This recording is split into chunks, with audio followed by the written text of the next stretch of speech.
Good evening, everyone. The Tuscaloosa City Council has now come to order. We ask that everyone please stand for our council prayer and then remain standing for our Pledge of Allegiance. Let's bow our heads, please. Dear God, bless our proceedings tonight. Give us the wisdom to know what is just and the strength to do what is right. Amen. Amen. I pledge allegiance to the flag of the United States of America and to the republic for which it stands, one nation, under God, indivisible, with liberty and justice for all. Please be seated. Approval of the minutes. I make a motion to approve the minutes. Second. It's been moved and second to approve the minutes. Voting, Mr. Even. Yes. Yes. Yes. Yes. Yes. Yes. Yes. Minutes stand approved. Before we get to proclamations and statements by mayor and council, is there a motion to move revoking the business license and privilege, business and privilege to renew the business license of Guns and Ammo? I make that Underneath, motion. authorizing the amendment number 19 to fiscal year 2025 budget. So What moved. this will- Second. Moved and second. What this will essentially do is make it the last item on the agenda, and that way all the other items of the city can be taken care of and our focus can be on that hearing. Beginning of vote has been moved and second. Beginning of vote with Mr. Lanier. Yes. Yes. Yes. Yes. Yes. Yes. Yes. Okay, the agenda item has been moved. Do we have any statements by council members? Do we have any agenda item comments by No, citizens? sir. We have no unfinished business tonight. Consent agenda, clerk. This approves items A through G on the consent agenda. Move adoption. Second. Moved and second. Voting, Mr. Eatman. Yes. Yes. Yes. Yes. Yes. Yes. Yes. Consent agenda is adopted. Public hearings, clerk. This orders demolition of the structure located at 881 Wiley Road. Motion. Second. Moved and second. Mr. Williams. Mr. Mayor, City Council, this is for the condemnation of 881 Wiley Drive, condemned July 15th, 2025. This property has 49 housing code violations. The owner has been contacted, is aware of this hearing. The owner is aware that if it's condemned and demolished, the cost of demolition will be charged back to the owner. Since pre-council, I was notified by our zoning commission that these trailers cannot be repaired under the new zoning laws. So our motion is to go forward with it. I'm not sure if the owner or a representative is here to represent. Anyone here representing property located at 881 Wiley Road? Is there anyone here wishing to speak for or against this demolition? Any other questions of Mr. Williams? Seeing none. I'm sorry, Mayor. Okay, yes, sir. I need to make sure this is for 2 trailers and the accessory buildings that are on the property. I want to make sure we get everything when we get there. Any questions, Mr. Williams? Seeing none, voting Mr. Lanier. Yes. Yes. Yes. Yes. Yes. Yes. Yes. Demolition's ordered. Thank you, Mr. Williams. Clerk. This approves a restaurant retail liquor license for El Agave Mexican Bar and Grill in Tuscaloosa. Move adoption. Second. Moved and second. Mr. Mills. All right, good evening, Mayor and Council. This is ABC Alcohol Application 25-052 for El Agave Tuscaloosa LLC, DBA El Agave Mexican Grill and Bar. They're applying for a restaurant retail liquor license located at 1800 McFarland Boulevard East, Suite 430.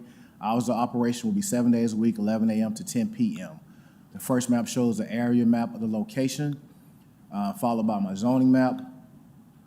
All my reports have been filed with the city clerk office. Officer Branscombe will give his report, followed by the applicant to answer any questions. Thank you, Mr. Mills. Officer Branscombe.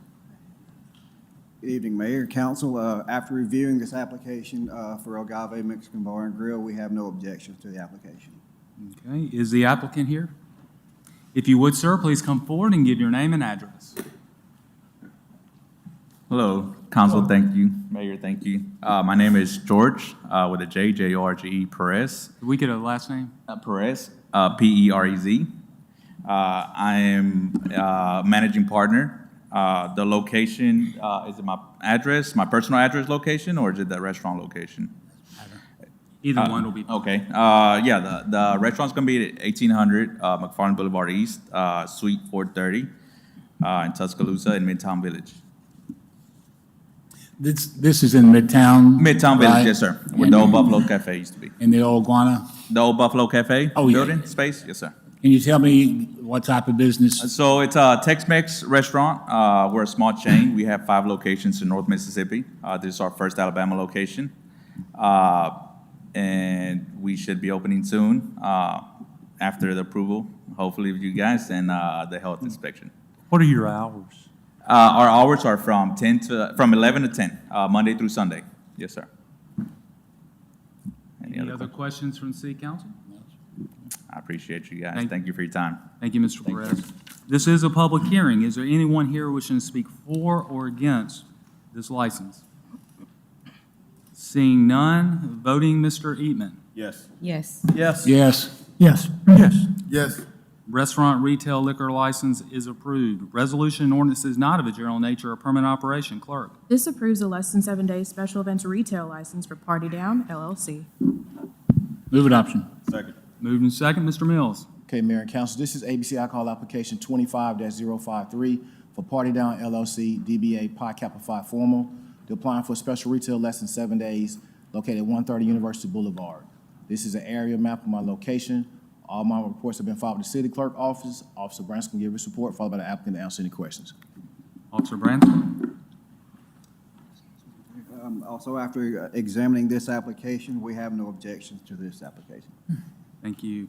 Is the applicant here? If you would, please come forward and give your name and address. Lauren Shoemaker, 13800 Wire Road, Cottondale, Alabama. Any questions, Ms. Shoemaker? All right. Thank you very much. Voting, Mr. Lanier. Yes. Yes. Yes. Yes. Yes. Yes. Yes. Application's approved. Good luck. Clerk.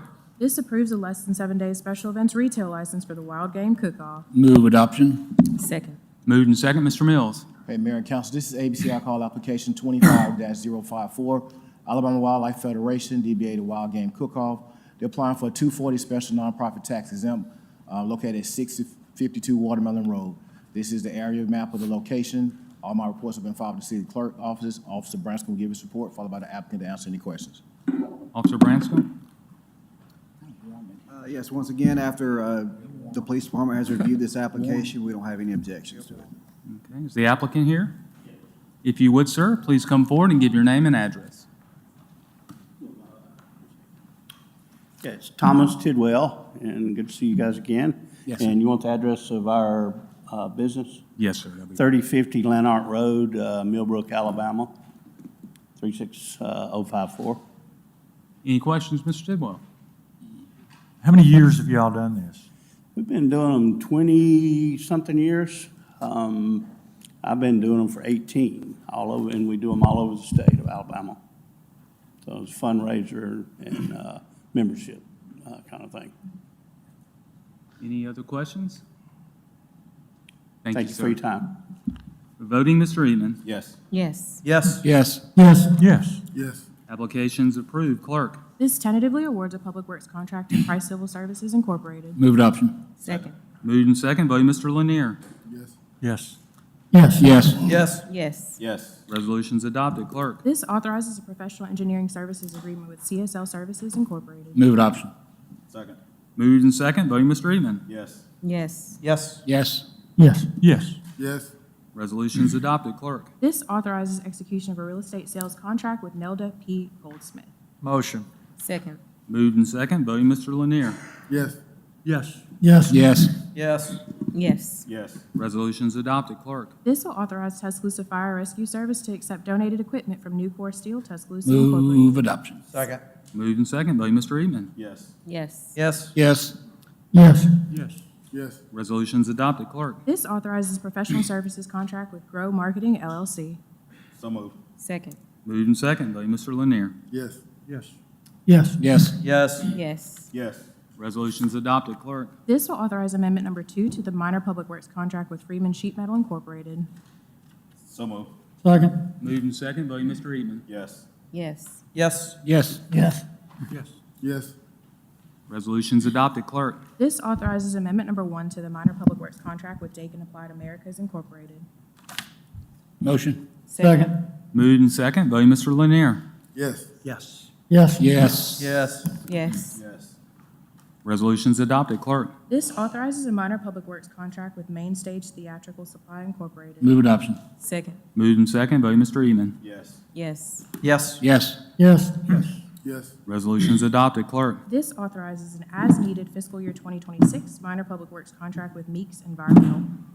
So moved. Second. Moved and second, voting Mr. Lanier. Yes. Yes. Yes. Yes. Yes. Yes. Yes.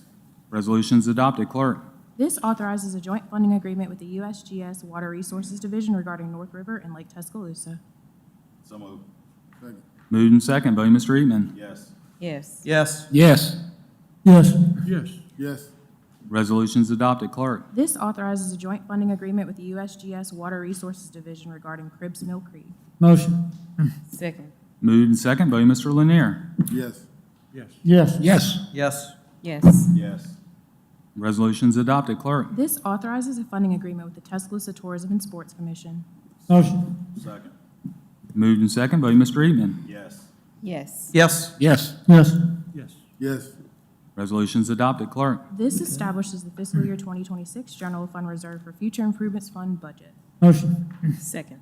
Moved and second, voting Mr. Lanier. Yes. Yes. Yes. Yes. Yes. Yes. Yes. Resolutions adopted. Clerk. This authorizes expenditure capability for the general fund facility renewal fund for fiscal year 2026. Motion. Second. Moved and second, voting Mr. Eman. Yes. Yes. Yes. Yes.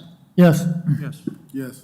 Resolutions adopted. Clerk. This authorizes execution of agency funding contracts for 2026. So moved.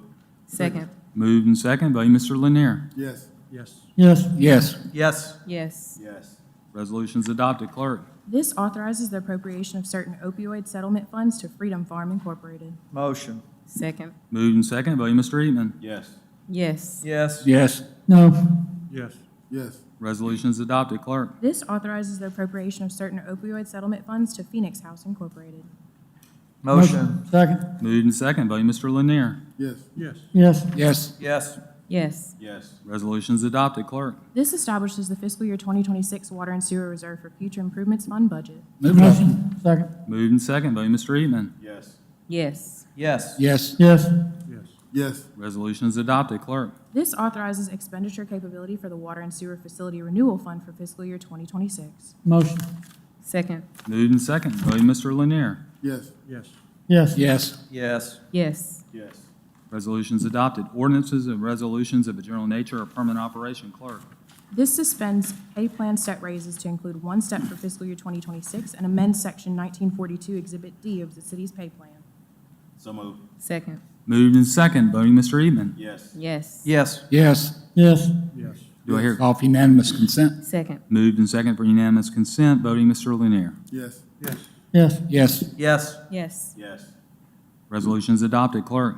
This will amend Chapter 7 of the Code of Tuscaloosa. So moved. Second. Moved and second, voting Mr. Eman. Yes. Yes. Yes. Yes. Yes. Yes. Yes. Call for unanimous consent? Second. Moved and second, voting Mr. Lanier. Yes. Yes. Yes. Yes. Yes. Yes. Yes. Code is amended. Clerk. This adopts the general fund budget for fiscal year 2026. So moved. Second. Moved and second, voting Mr. Eman. Yes. Yes. Yes. Yes. Yes. Yes. Yes. Call for unanimous consent? Second. Moved and second, voting Mr. Lanier. Yes. Yes. Yes. Yes. Yes. Yes. Yes. Fiscal 26 general fund budget is adopted. Clerk. This adopts the water and sewer fund budget for fiscal year 2026. Motion. Second. Moved and second, voting Mr. Eman. Yes. Yes. Yes. Yes. Yes. Yes. Yes. Call for unanimous consent? Second. Moved and second, voting Mr. Lanier. Yes. Yes. Yes. Yes. Yes. Yes. Yes. Water and sewer fund for fiscal year 2026 is adopted. Clerk. This establishes the 2026 Elevate Tuscaloosa fund budget. So moved. Second. Moved and second, voting Mr. Eman. Yes. Yes. Yes. Yes. Yes. Yes. Yes. Call for unanimous consent? Second. Moved and second, voting Mr. Lanier. Yes. Yes. Yes. Yes. Yes. Yes. Yes. Fiscal 26 Elevate Tuscaloosa fund budget is approved. Clerk. This amends sections 1690 and 16156 of the Code of Tuscaloosa. So move. Second. Moved and second, voting Mr. Eman. Yes. Yes. Yes. Yes. Yes. Yes. Yes. Call for unanimous consent? Second. Moved and second, voting Mr. Lanier. Yes. Yes. Yes. Yes. Yes. Yes. Code is amended. Clerk. This authorizes amendment number 19 to the fiscal year 2025 general fund budget. Motion. Second. Moved and second. Voting, Mr. Eatman. Yes. Yes. Yes. Yes. Yes. Yes. Yes. Call for unanimous consent. Second. Moved and second. Voting, Mr. Lanier. Yes. Yes. Yes. Yes. Yes. Yes. Funding amendment is adopted. Clerk. This revokes the business license and the privilege to renew the business license of Guns and Ammo LLC. So moved. Second. It's been moved and second. If we can bring up the PowerPoint regarding business license revocation hearing. So before we begin the hearing, I would like to review with the city council and the public that is here and also watching on myriad forms our hearing procedure, because it's a very rare thing for the city of Tuscaloosa to do. As I told you earlier today, I think less than 10 times in my entire career has this process been exercised. So the hearing procedure is set out in Tuscaloosa City Code, Section 733, and we will follow those processes and procedures. Though aspects of this hearing may mirror a court of law, this is not a judicial proceeding. The mayor presides over the hearing as chair and is charged with maintaining order. The city attorney will have no more than 30 minutes to present his case. This includes opening statement, presentation of evidence, interviews of witnesses, questions from the city council to the city attorney and/or witnesses. The city attorney's opening statement will be made from the center podium as well as the presentation of evidence. When the city attorney interviews a witness will be at the center podium and the city attorney will be to the podium to my right. Next slide. Licensee or their counsel will have no more than 30 minutes to present their case. This includes opening statement, presentation of evidence, interviews of witnesses, and questions from the counsel to witnesses and/or licensee or licensee's counsel. Licensee or their counsel's opening statement and presentation of the evidence will take from the center podium. When the licensee or their counsel interviews the witness will be at the center podium with the licensee or their counsel at the left podium. Next slide. Following the presentations by the city attorney and licensee, members of the public may address the city council up to 2 minutes. There will be a clock that will be positioned most likely on the right-hand side of the screen, but will be prominent for you to be able to follow. The council may choose to recall a witness or question or pose additional questions to the city attorney, the licensee, or the licensee's counsel. At the conclusion of the public hearing, both the city attorney and licensee and their counsel will be allowed 5 minutes to close. Immediately following, the city council will discuss the revocation in a public forum prior to voting. Next slide. Depending upon the length of the hearing, the chair may call for a recess of the proceedings. All cellular devices are to be silenced for the hearing, and since this is a hearing, the right of due process deserves our respect and full attention. At this point, I will call upon the city attorney's office to begin their 30 minutes.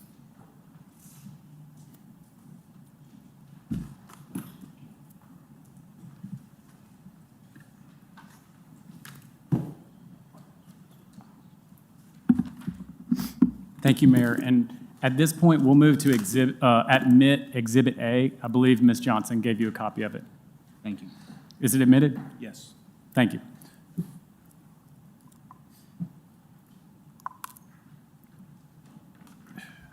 Good evening, Council. Good evening. Before we get started, there's something I'd like to briefly address.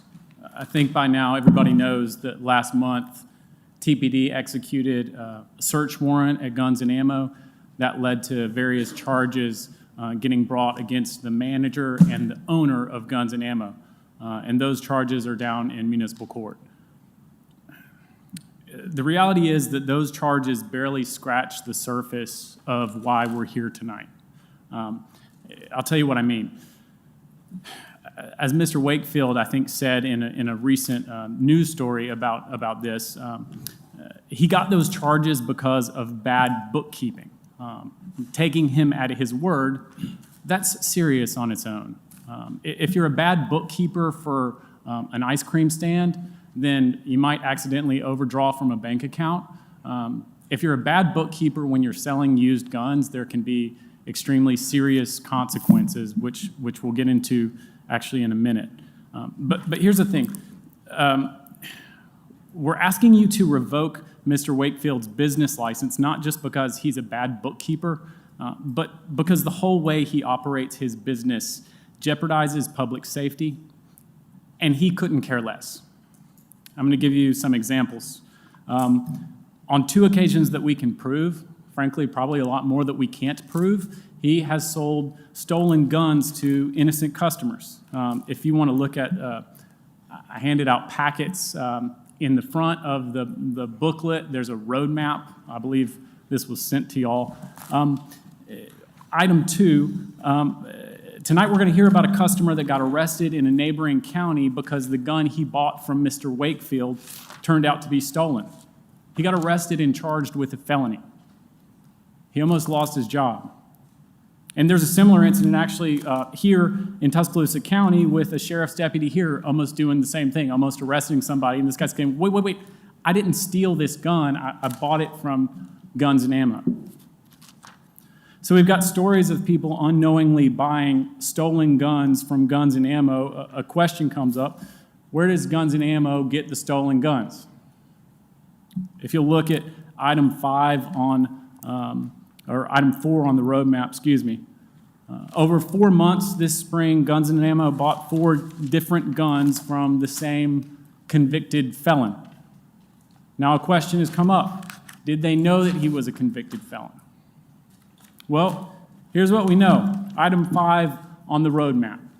That 4th gun that he sold had been reported stolen. Investigator Curvin with TPD goes to Guns and Ammo to investigate. He talks to the manager. He seizes the stolen gun. He explains that this guy who has been selling them several guns by now, 4 guns by now, who has already sold them a stolen gun, is a convicted felon. Item 6, 5 days after that conversation, the same manager from Guns and Ammo buys a 5th gun from this convicted felon. The same convicted felon that just sold them a stolen gun. So did they know from the beginning that this guy was a convicted felon? I don't know. But what we do know is after they bought the 4th gun from him, Investigator Curvin told them. So we know we knew then. And he still went on doing what he was doing. And it's not going to get better going forward. Here's what I mean. Item 7 on the roadmap, when Investigator Curvin and FBI agent Mason Hubbard show up to Guns and Ammo less than a week after they buy that 5th gun from the convicted felon, he tries to have them trespassed. The manager of Guns and Ammo tries to have them trespassed at the direction of the owner. He tried to have law enforcement trespass when they were investigating a criminal activity. I mean, we're not talking about him being unfriendly to law enforcement. We're not talking about him being uncooperative. We're talking about him wanting to make their investigation of this convicted felon as difficult as possible, because that's what he thinks of law enforcement. Now, ultimately, TPD went in and charged him with violating city code, and I think that's largely because he's a bad bookkeeper. But this goes much, much deeper than bad bookkeeping.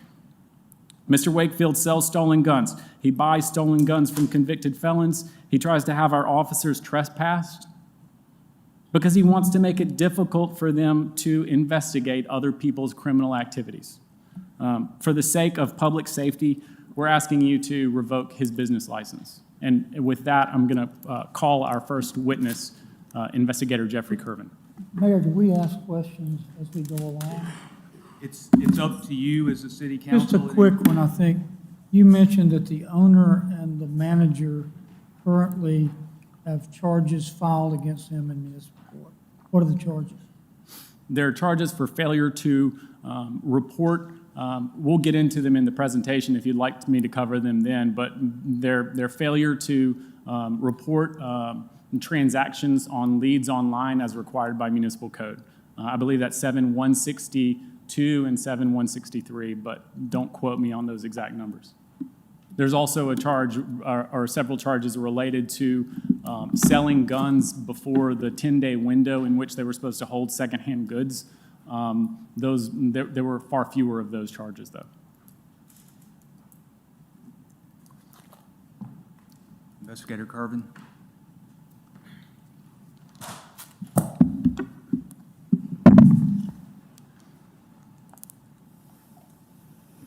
Would you give us your name, please, sir? Investigator Jeff Kervin. Where do you work? Work at the Tuscaloosa Police Department.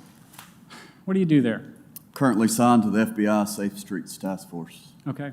I'll jump right in. This photo we've got up here is the storefront of Guns and Ammo. The sign says buy, sell, trade. Does Guns and Ammo buy used guns for resale? Yes, they do. Okay. When you buy and sell or buy used goods for resale in city limits, are there certain code requirements you're supposed to meet? Yes. Okay. If you will, turn in your booklet to page 16. 16? 16, yes, sir. And when you get to it, if you'll tell me what we're looking at, investigator. This is the City of Tuscaloosa municipal ordinance concerning secondhand dealers and pawnbrokers. Okay. What are the specific things that you have to do? When you buy a secondhand good, you have to upload those transactions to Leads Online. By noon the next day, you have to take a colored photograph of the person who's selling the item.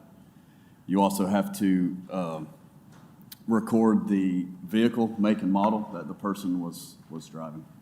Okay. And Mr. Busby, in answer to your question, most of the citations relate to not uploading photos to Leads Online as required by the next business day. So you've got to upload a picture of the person holding the used good, whether it's a video game or a gun or a piece of, like, I don't know, a chainsaw, whatever they are selling. They've got to hold it and get a picture of themselves with it. Yes, that's correct. All right. Why do we go through all this trouble?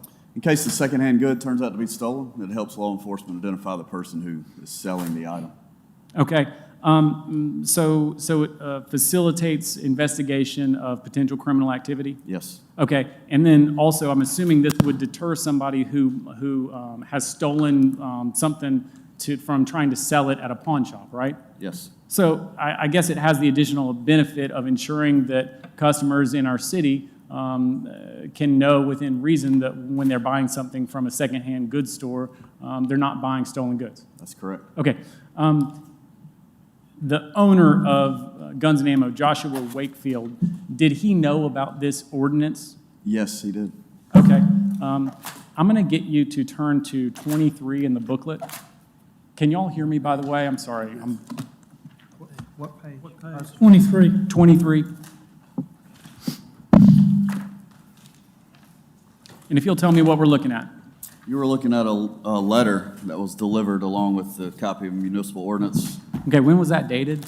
March 14th, 2016. Okay, and it's a letter from who? Investigator J.J. King. Okay, from TPD? Yes. Saying that we are, attention all secondhand dealers, we're enforcing this ordinance? That's correct. Okay, if you'll turn to page 25 now.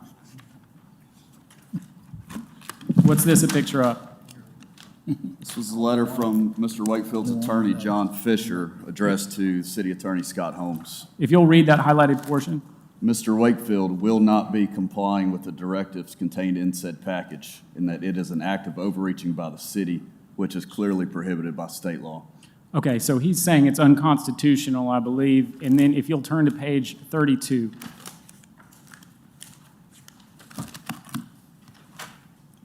Is this an opinion from the Attorney General's office saying that this municipal ordinance is in fact constitutional?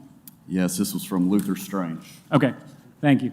Now I want to jump forward to a citation that Mr. Wakefield received in 2019, but before we get there, is it fair to say that sometime before April 27th of 2018, Mr. Wakefield bought a used gun for resale and didn't report it on Leads Online as required? I know of at least 2 instances, yes. Okay. And there's one I'm talking about where that gun turned out to be stolen, right? That's correct. Okay, and then a customer later went into the store and bought that gun. Yes, And the next year, in 2019, that customer was traveling in, I believe, Bibb County, and got stopped at a traffic stop, and the officers, or the sheriff's deputy, I believe, found the gun, charged him with a felony for being in receipt of a stolen weapon. that's correct. Okay, he got arrested, Yes, he did. okay, and almost lost his job Yes, he did. because Mr. Wakefield had not reported this transaction as required by code. That is correct. Okay, if you'll turn to page 67, and we're going to briefly cover this one. Y'all don't have to turn all the way back in the back of your booklets if you don't want to, but is this another incident, 67, Yes, this is an offense report written by the Tuscaloosa County Sheriff's Office. where somebody had bought a gun from Guns and Ammo and then almost got arrested for being in possession of stolen property? Yes, Okay. You and Investigator Holloway ended up issuing a citation to Mr. Wakefield, is that right? yes, we did. Okay, and when you issued the citation to him, was he cooperative? No, he was not. Okay, if you'll turn with me to page 36 in the booklet.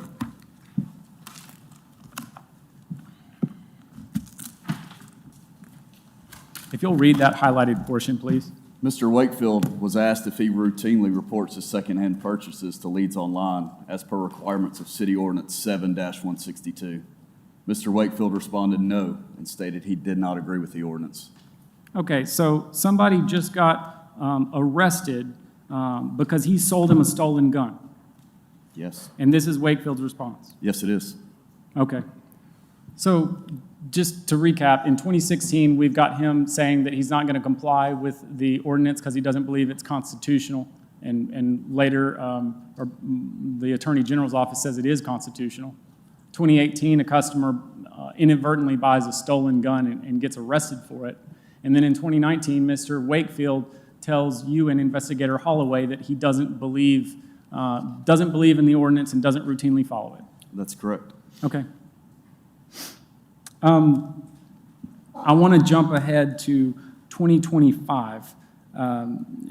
Is it fair to say that at the beginning of 2025, or at the beginning of this summer, you were not actually investigating Guns and Ammo? That is correct. Who were you investigating? Convicted felon by the name of Christopher Collins. Okay. And were other agencies involved? Yes, the FBI. Okay. Who with the FBI were you working with? Special Agent Hubbard. Okay. You said you and Special Agent Hubbard were investigating Christopher Collins. Does Christopher Collins have a criminal history? Yes, he does. Okay. If you'll turn with me to page 41 in the booklet.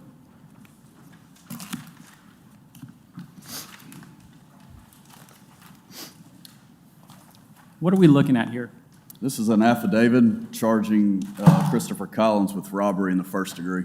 Okay. If you will, read that highlighted portion, please. Denard Eugene Beal, along with Frederick Alvis Taylor Jr., Christopher Dwayne Collins, and Darian Marquise Harris, entered 600 East Boundary Street with guns in their hands, pointing the pistols at the occupants of the department, demanding money. Okay. So he was charged with armed robbery, home invasion. Yes, he was. Okay. And on page 44 of the booklet, you don't have to turn to it, but did he end up pleading guilty to robbery in the first degree as charged? Yes, he did. Okay. Would that conviction of armed robbery, home invasion make it a crime for him to be in possession of a firearm? Yes, it would. Okay. Would it be a state crime? Yes. Would it be a federal crime? Yes, it is. Okay. And we're talking about a felony. Serious prison time. Okay. That he could go to prison for. If you'll turn with me to page 47 of the booklet.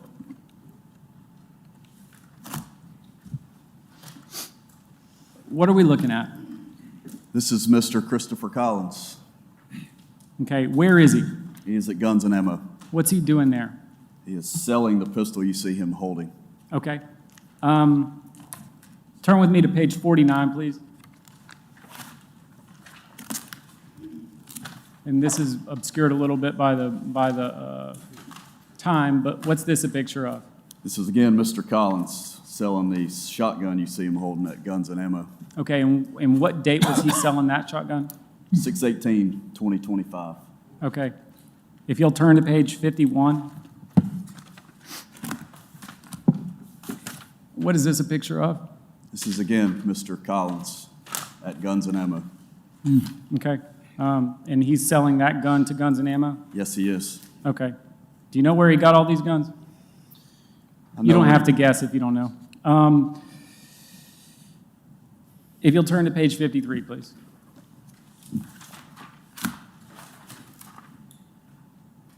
What is this a picture of? This is Mr. Collins again selling a stolen shotgun to Guns and Ammo. Okay, so this gun is stolen. Yes, it is. And this is the Christopher Collins who you and Special Agent Hubbard are investigating this summer. Yes. Okay, when you find out that Guns and Ammo has just bought a stolen shotgun from Christopher Collins, do you end up going to the store?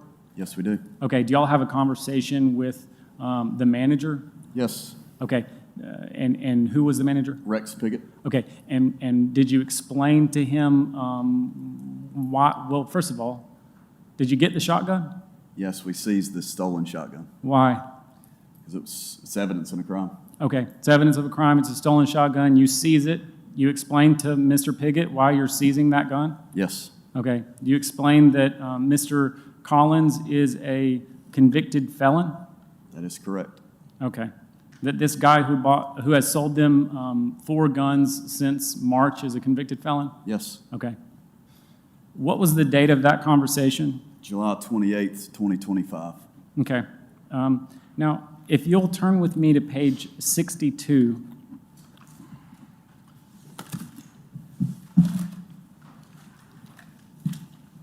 And this is a narrative from your investigation. If we'll read that highlighted portion. On 7/28/25, FBI Special Agent Hubbard and I responded to Guns and Ammo to retrieve one of the stolen guns sold by Collins. At that time, I informed the manager, Rex Piggott, that Collins is a convicted felon. On 8/2/25, after being informed Collins is a convicted felon, Guns and Ammo bought another firearm, a Radical RF-15 from Collins. Okay. If you'll turn to page 55 now.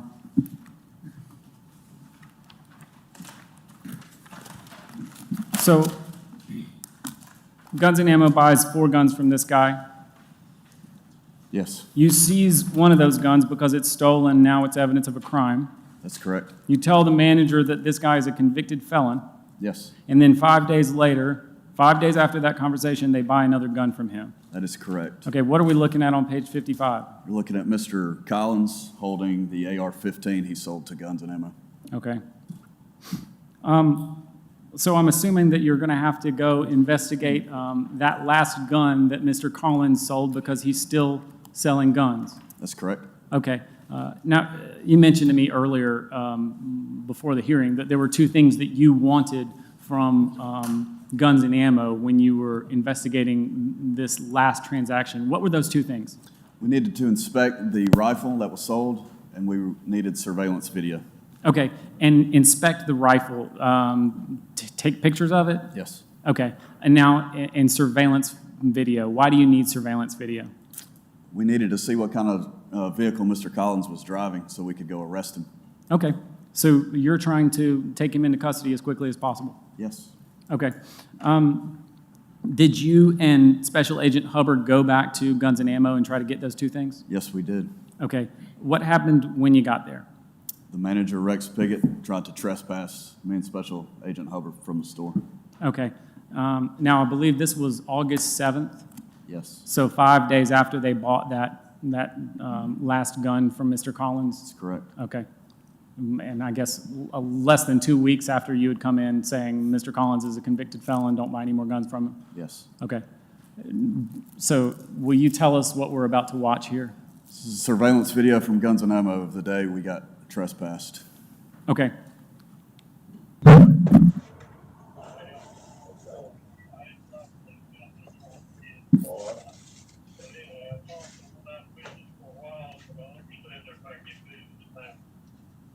Okay. Thank you, sir. Yes, sir. See, when I get my questions, Yes, sir, Mr. Hardy. thank you. How you guys doing today? Put it on. You get tired of seeing us? No, oh. I'm trying to be as sensitive with this as I can. But I'm gonna have to trespass you. You're gonna have to trespass. 123.75. Right, Good luck. okay. If, I'm to warn you, I'm to tell you that, and I'm to call the trespass number if you stay. Okay, go ahead. All righty. Be on 551. There's actually a number tape somewhere around here. I'm supposed to call, there it is.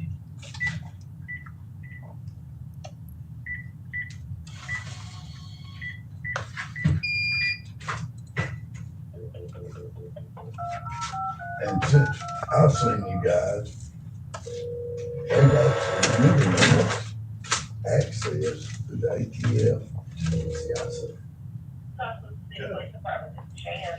Yes, Miss Shan, this is Rex, down at Guns and Ammo. I've got to ask for an officer to come out to do it, no trespass. Alright, Guns and Ammo, 3100 Greensboro Avenue, Sweet one. and I go, yeah, 205. Go about 294. Upside down. and the person you have trespassed, where are they? They're here. Tell Hold her, on, tell hold her on. it's investigator Kirby. Huh? Hey, Shane. As long as you're making one payment How are each you? month, you're good. You good? I'm not sure why we're calling you, but I guess he's trying to trespass. Oh, who are you? Investigator Kirby? Hey, sir. I look that way for that. Yeah, maybe. Neither was I. I'm not sure, I'm not sure what we're doing. Tell him, I don't think that I'm giving him today. Yeah, I tried to tell him, Yeah, they wanted to call you, so. I had to. okay, great. All right. Thank Alright, you. great, you have a great day, be safe, okay? Bye, Shane. Okay, that's still it. I had to do that. Why did you have to do that? Oh, I don't own this place, Okay. and I got told to trespass you if you came back. So, that, You realize y'all have a city business license, right? I don't own this place, Okay. and I don't know what yours and Josh's past is, but I don't know. No idea. Nor was I part of it then or belong in it. Okay, I'll tell you what, I need to see this gun right here. Okay, That that's was what sold we got. to you.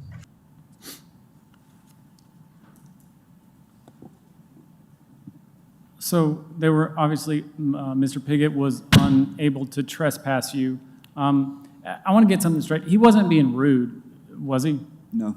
Okay, he actually seemed kind of uncomfortable to me, because it looks like he's trying to do what his boss told him to, even though it's very ill-advised. That's correct. Okay, now, how many times had you been in the store that month? 2, maybe 3. Okay. Had you ever been rude when you came in the store? No, Aggressive? no, When you came in that time, were you being rude or aggressive? no, Interrupting customers? no, sir. Okay. Now, going back, obviously they couldn't trespass you, but to the manager's credit, he did show you that gun that you asked for. Yes, he did. Okay, but he, and you didn't know here, or don't know now, he either couldn't show you the surveillance video because he wasn't able to, or he was refusing to, and you don't know, as we stand here today, which one was the case, right? That's correct. Okay. Did you end up going to get a warrant to get that surveillance footage? Yes, I did. Okay. Now, did you serve that warrant on Guns and Ammo the next day? Yes, sir. All right. There's been some talk about, I think, like turning around the cameras when you came in the store. Did officers turn around the cameras when they came in the store? Yes. Why? There's no DVR located at the store that saves video. The video is saved by Google. In order to get a search warrant for Google, I needed the serial numbers on the back of the cameras. Okay, so the security system is accessed remotely, you're telling me? Yes. And I think Mr. Swords has told me that. So Mr. Wakefield was watching, do you know whether Mr. Wakefield would be able to watch the security? I don't know the answer. Okay. But are there other reasons as well to turn around a security camera? Yes. Okay, we go into those? Yeah, I don't know who's watching those cameras. I don't know who's waiting next door. I don't know who's got access to it. It's not safe for the officers. Okay. And after you executed that search warrant, I believe you issued Mr. Piggott and Mr. Wakefield several citations in municipal court. Is that right? 26 of them. Okay, if you'll turn to page 64 of the booklet, this is not one of the citations, but it's part of one of the files, and it shows the different serial numbers of the guns for which you issued citations. That's correct. Okay. I don't believe I have any further questions for you. Thank you. I have two Mr. questions. Our investigator. And one of them may be for you. So it seems almost self-evident, but is buying a firearm from a felon a crime? Yes, sir. I believe it is. Why is he not charged with that in municipal court? Well, municipal court doesn't have jurisdiction over federal crimes. Is he charged in the court with jurisdiction? The city of Tuscaloosa does not have the jurisdiction. In fact, local law enforcement and investigator Kervin could speak more on this potentially, but But you had a federal agent with That's going to be a question for the U.S. Attorney. I don't want to speak for them. Okay. The other one, and I'm confused about dates, but I read the material, sorry, in one of the media reports, the story alleges that, I think on serving the warrant, about a dozen officers entered weapons drawn. Is that correct? There was a dozen officers. I don't remember weapons drawn. But y'all have body cam footage of the Yes. incident, right? Yes, sir. Okay. The reason we took so many officers, there's a lot of guns in the store to go through. Been there. The more officers we take, the quicker we can get this done, and Mr. Wakefield can reopen his business. Thank you, that's all I have. yes, sir. At this point, the city will call Chief Brent Blankley.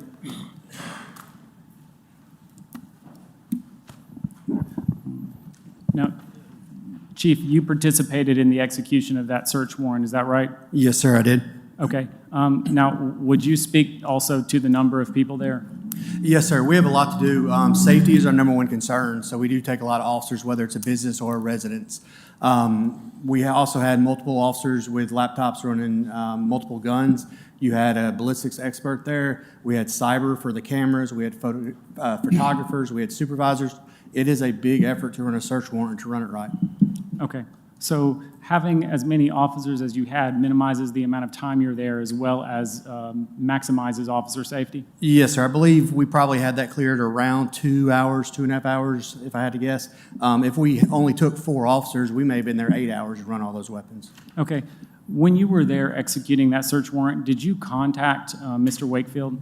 Originally, I had the manager, Mr. Rex Pickett. I asked him to contact his boss and have him come down.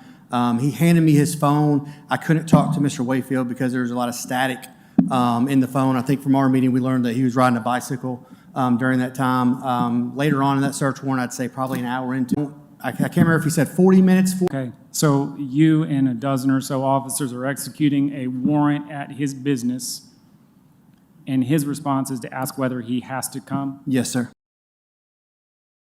for him until you gave up on waiting for him. Yes, we were done with our business. We didn't want to hold up his business any longer. We were done, so we left at that point. Do you have an opinion about whether his license should be revoked? Yes, sir, I have a strong opinion. The fact that he bought, or his employee under his direction, because he owns a shop, bought a firearm from a convicted felon, that they knew, they were told 5 days earlier that he was a convicted felon, is concerning and alarming. And not only that, they bought a stolen weapon from him. They knew it was stolen. They know he is supplying stolen weapons, no doubt about it. He was not flagged in their system not to buy. They purchased. The second is those officers and FBI agents were there on official duty. There was no doubt about that. They weren't off duty trying to buy weapons. They stated their reason to be there, and he tried to trespass them. That is deliberately interfering with a law enforcement investigation, a very serious one at that. And then the third and final reason, that's not bad bookkeeping. One or two violations of city code may be bad bookkeeping. 20 violations is not. And he has a repeated history, even a letter from the Attorney General's office telling him he has to comply with city ordinances. He is choosing not to comply with those ordinances. Has nothing to do with bad bookkeeping. I believe the amount of violations shows that. So I don't understand how the council cannot revoke his business license. It is a public safety nuisance, and unfortunately, I believe his business license needs to go. Thank you. Thank you, That's all I sir. have. Thank you. Mr. Swords or Mr. Wakefield, we turn it over to you. Your time will begin once you get to the podium.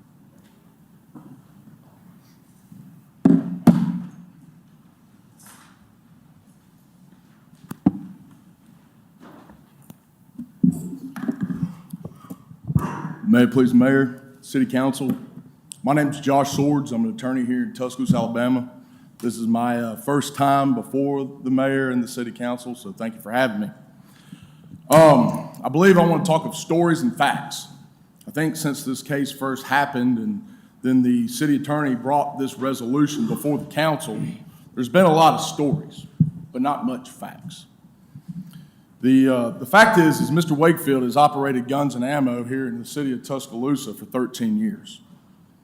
He's been a great business to have. There's a lot of folks here in Tuscaloosa, the city of Tuscaloosa that I know, lawyers, doctors, professionals, common folks, teachers, even law enforcement who shop at his shop.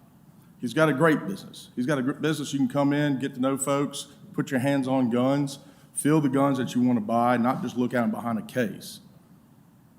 They bring up an instance in 2019, I believe, to try to show that this business that's been here for 13 years is a bad business. That's over 6 years ago. We've had no instances in 6 years since that 2019. They have to reach back all the way to 2019 to try to show a reason this business should be deemed a nuisance, to try to show a reason this business should be deemed danger for public safety. Guns are an important issue.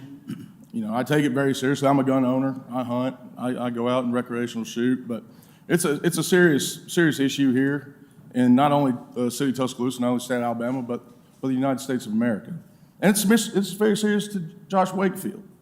And that's why he's been able to operate this business with little or no interactions with any wrongdoing or findings of any wrongdoing for 13 years. 6 years with no instance whatsoever. And we don't even talk about how he's helped law enforcement. He gets calls from ATF all the time asking for help on tracing down firearms and things of that nature. We've never had an issue there.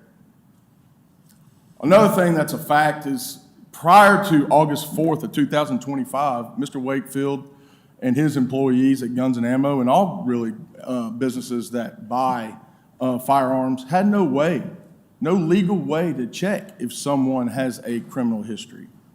They have no legal way to identify whether a gun coming in is a stolen firearm. They don't have that ability. That ability is up to the Tuscaloosa Police Department.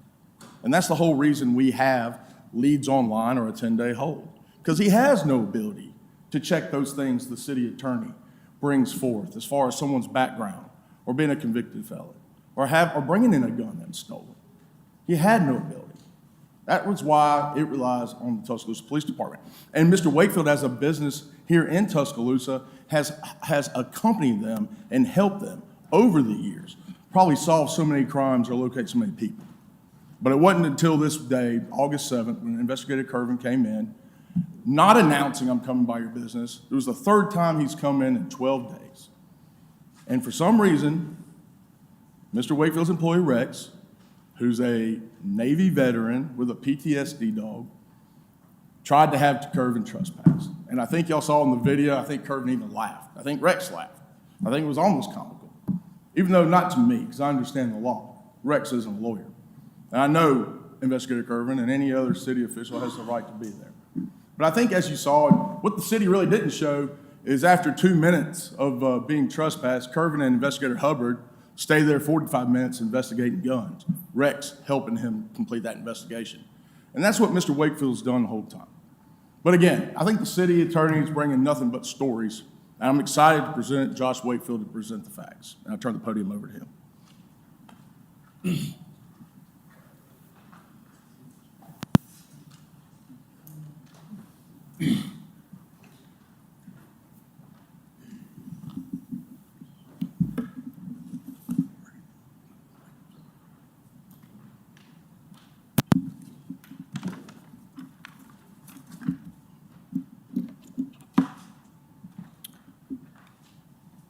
I'm Josh Wakefield, the owner of the Guns and Ammo business at 3100 Greensboro Avenue. Can you speak into the mic? We're the only gun store in Tuscaloosa that exclusively buys, sells, and trades guns. We're not a pawn shop. We're the only Glock Blue Label dealer within 40 miles of Tuscaloosa. The next closest one would be Simmons Sporting Goods in Bessemer.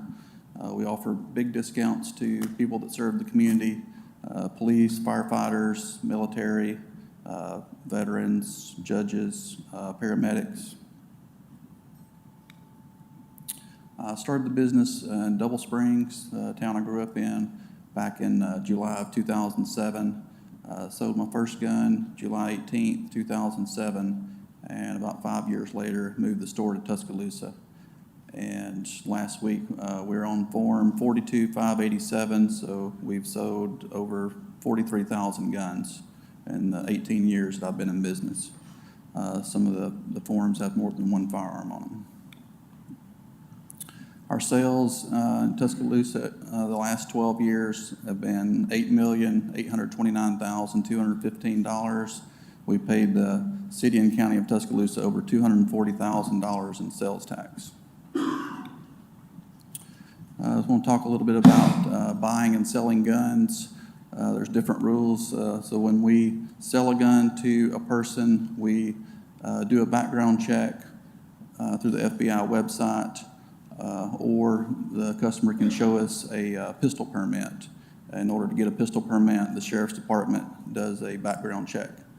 So that's the two different ways you can go about buying a gun from us. But it's a lot different when we're buying guns from individuals. There's no database or list that we can look up to check the background of the person that we're buying from. The city of Tuscaloosa requires us to take a picture of the person holding the gun they're selling and upload their name, address, information about the gun, make, model, serial number, caliber to a third party. It's a business out in Plano, Texas called Leads Online.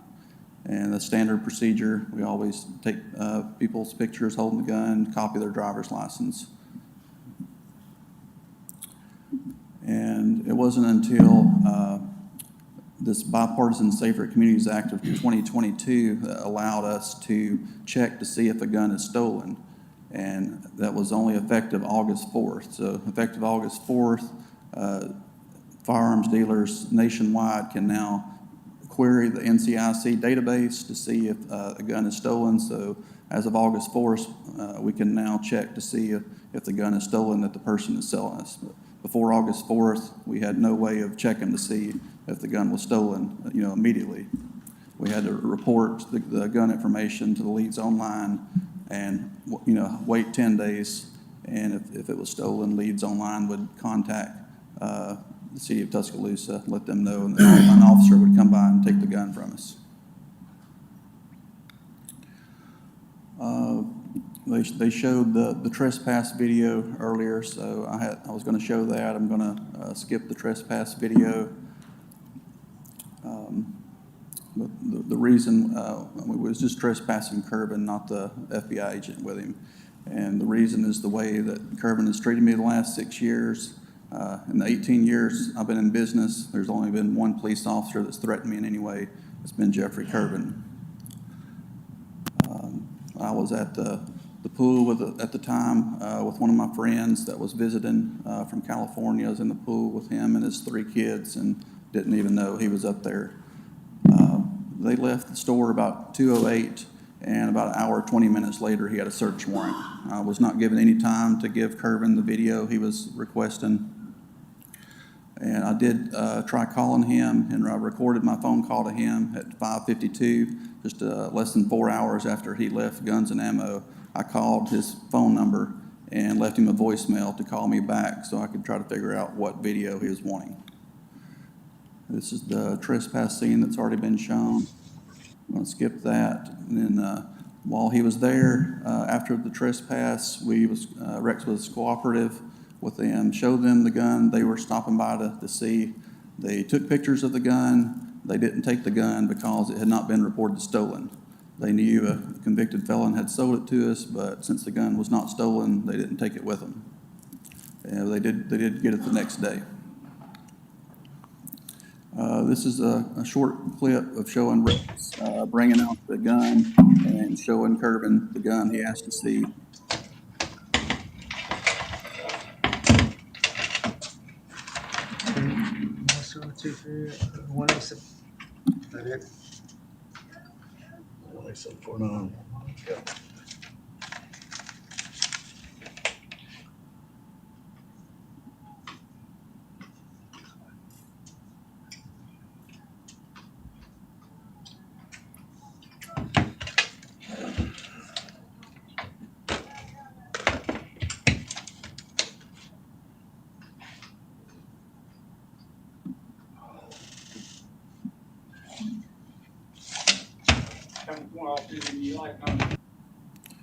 And he showed him the gun, and now they're going to ask for the video footage. Our video footage is stored in the cloud. We don't actually have the video footage at the store. I believe Mr. Kervin thinks we have a DVR at the store, and Rex is just refusing to show it to him. But Rex is fixing to tell him that he doesn't have access to it. I'm the only person that can log into our cloud storage and create videos. And Rex is going to tell them he doesn't have access to the video system, and that they're going to have to talk with Josh about that.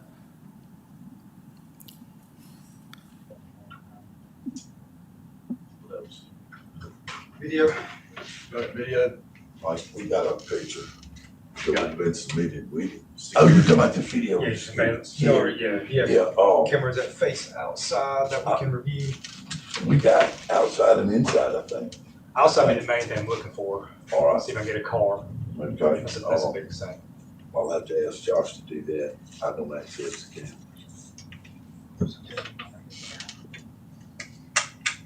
I think it's gonna be an issue because I really don't access the camera.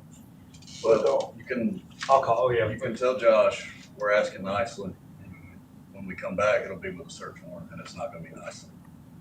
So, I mean, I'm not here for him, I'm here for the convicted felon that keeps selling guns to him, so. Right. I don't know what his problem is with us. I'll call and see if he'll let us view them.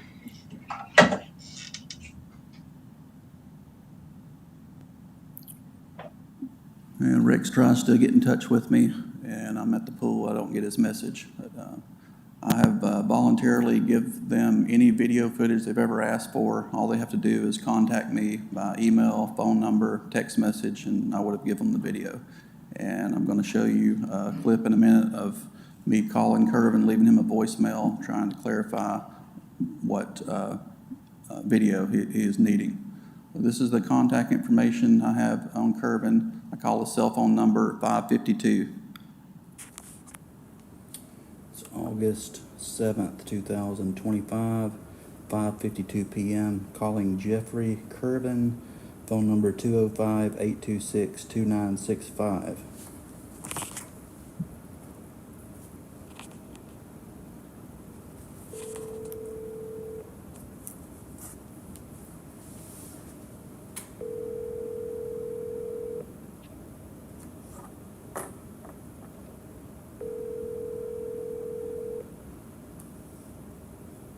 Your call has been forwarded to voicemail. The person you're trying to reach is not available. At the tone, please record your message. When you have finished recording, you may hang up. Hey, it's Josh Wakefield trying to get in touch with Jeff Kervin. give me a call at 205-272-2231. All right, Mr. Kervin never called me back. Finally figured out by going back and reviewing the video footage of what firearm and person he was wanting information on. I saved the video and emailed it to him less than 24 hours after he requested it. This is a copy of the search warrant that he went and got an hour and 20 minutes after he left our store on Thursday, August 7th. And the purpose of the search warrant is to search for and seize any firearms or firearm components that are or have been reported stolen. We did not have any stolen guns at our business.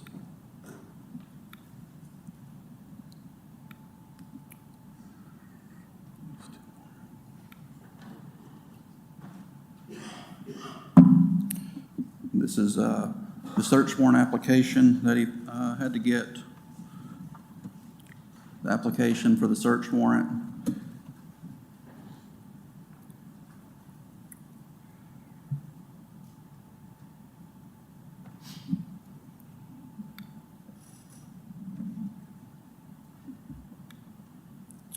And then the next day, about 9:15, they showed up with about 25 police officers to do a search warrant.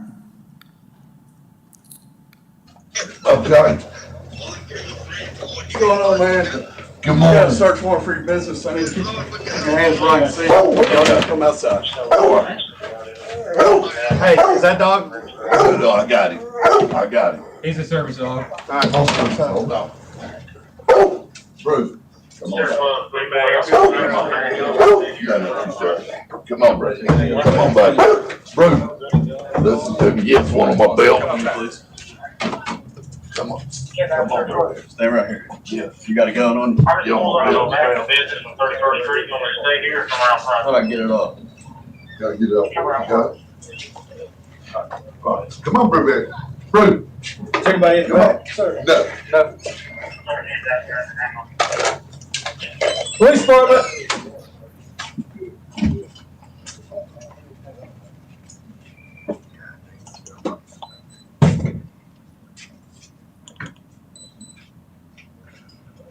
Hey, make sure.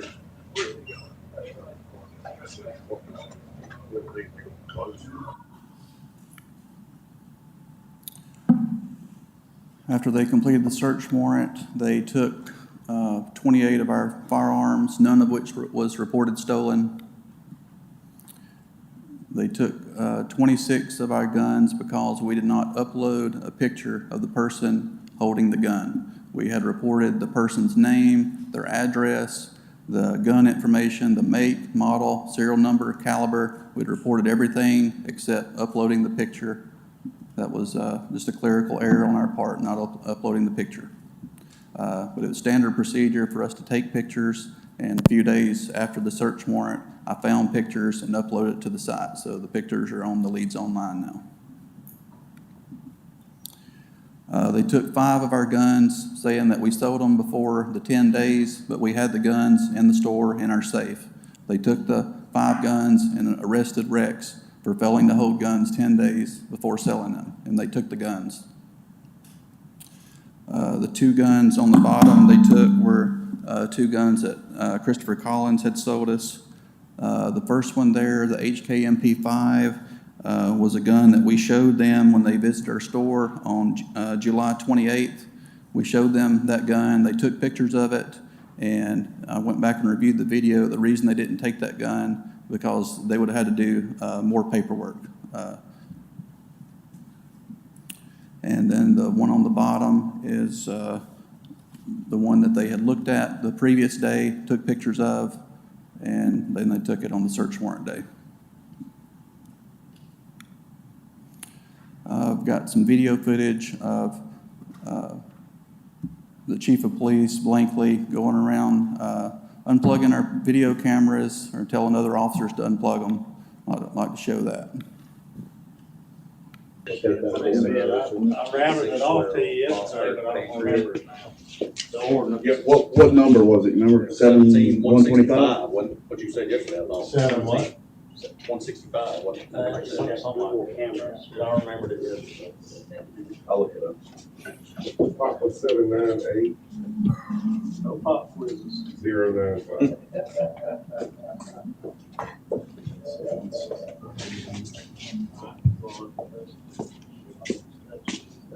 Don't mind reaching up there and twisting that base. This? Yeah. Pull it up? Yeah. Now they can't keep eyes on it.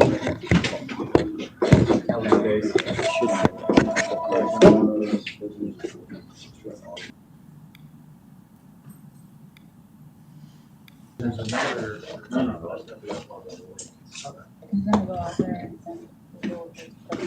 The way the ordinance is they have to have a picture of the person holding the property. I know the rabbit's got. So we can look at it. One I will more in the back. I know we got. Yeah, the one in the back. You got that one, you got that one. Yeah. Pictures of the one back. I don't know if he needs those or something.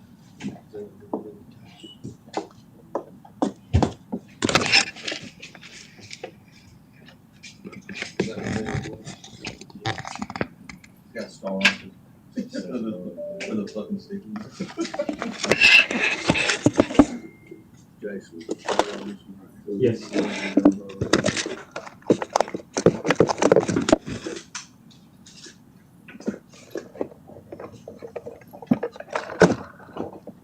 that my email?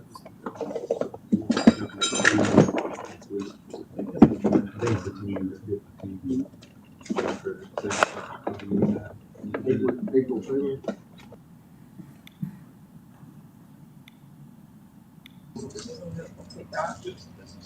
I'll figure out how to take cameras here. So he's got this camera.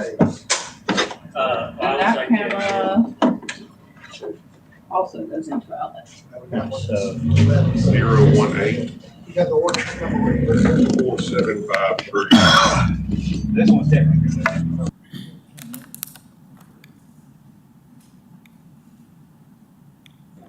556 PSA.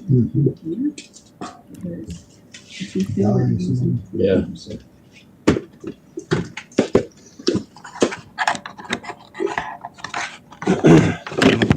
Goes down.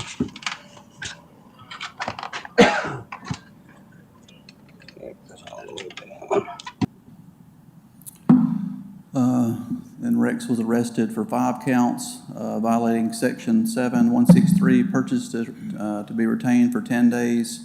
We had all 5 guns in our safe. We were holding the guns the 10 days. They seized the guns and arrested Rex, took him to jail.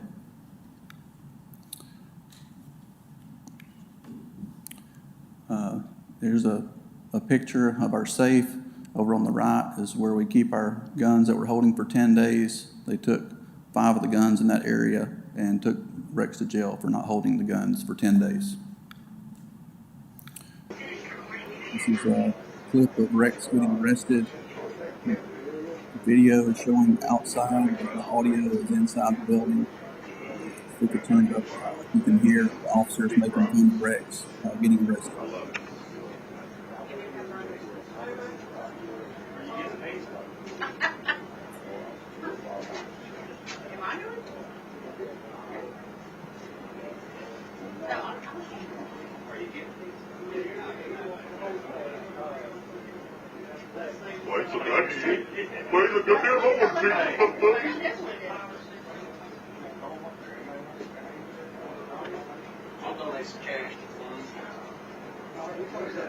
Yeah, Walker, man.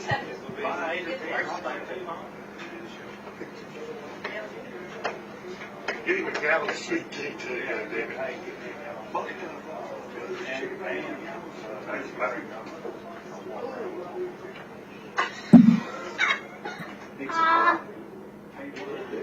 I never saw that one.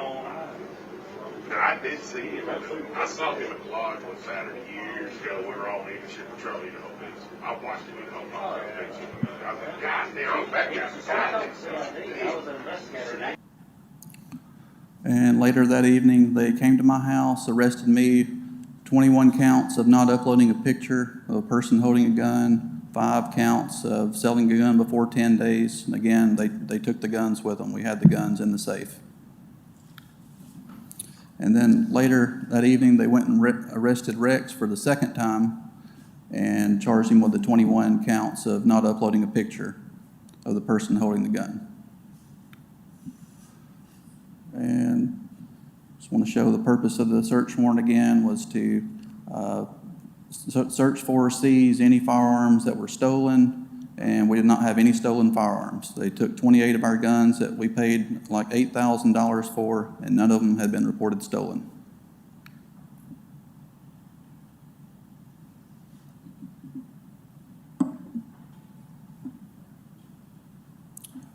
That's all I have.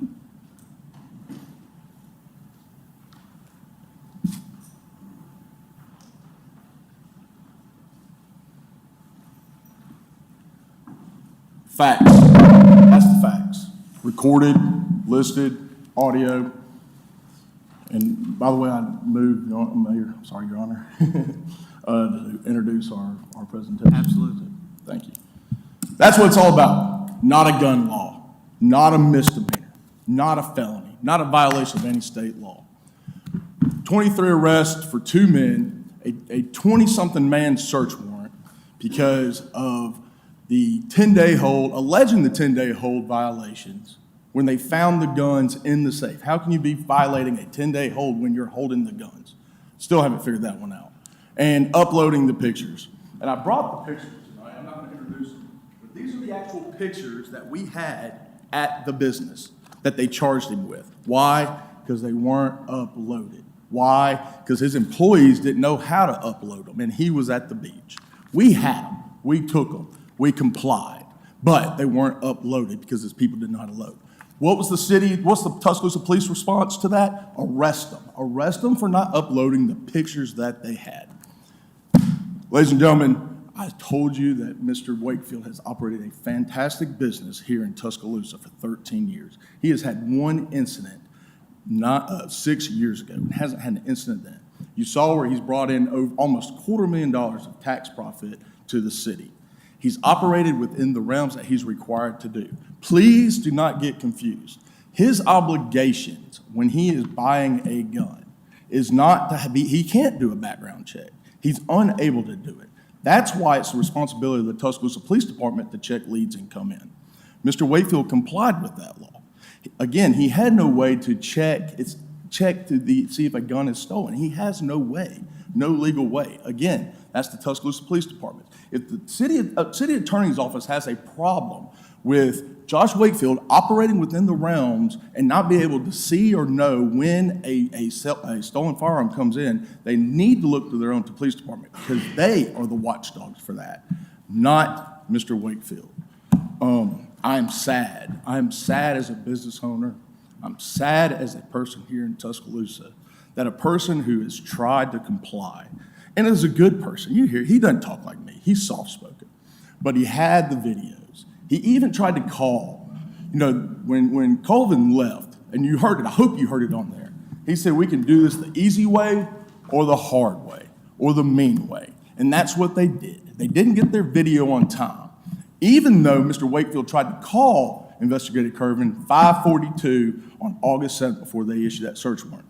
Curvin didn't take the call. That all could have been happening there. But he didn't answer the call. And Josh Wakefield even got the video to them by 1 o'clock the next day, the exact video they requested without Josh Wakefield being there.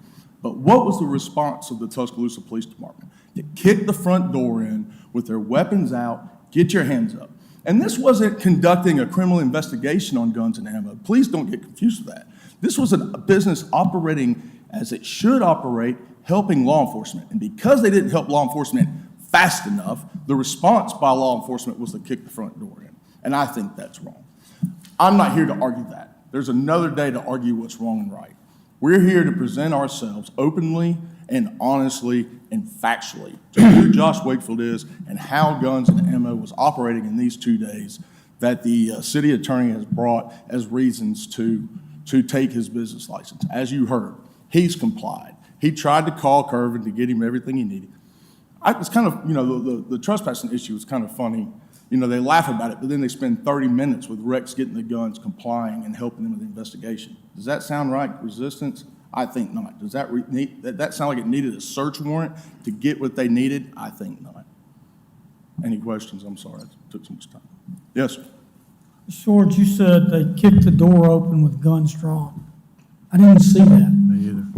Term of art, Your Honor. I saw them draw weapons when they went came in the back obviously- room, which is understandable. But Yes, sir. did I see the wrong film? No, sir. But I think what you will see is when you see Investigator Curvin and Investigator Hubbard in there in plain clothes, it's more of a relaxed atmosphere. It's very When they relaxed. came in that morning, they had their vest on, bulletproof vest, obviously a show of seriousness, and even at some point said, "Get your hands up," and had a gun out. I don't And, remember. and I'm not, it's not about how they did it, it was the reasons why they did it. I think it is about how it did it when you state that they came and kicked the door in with guns drawn.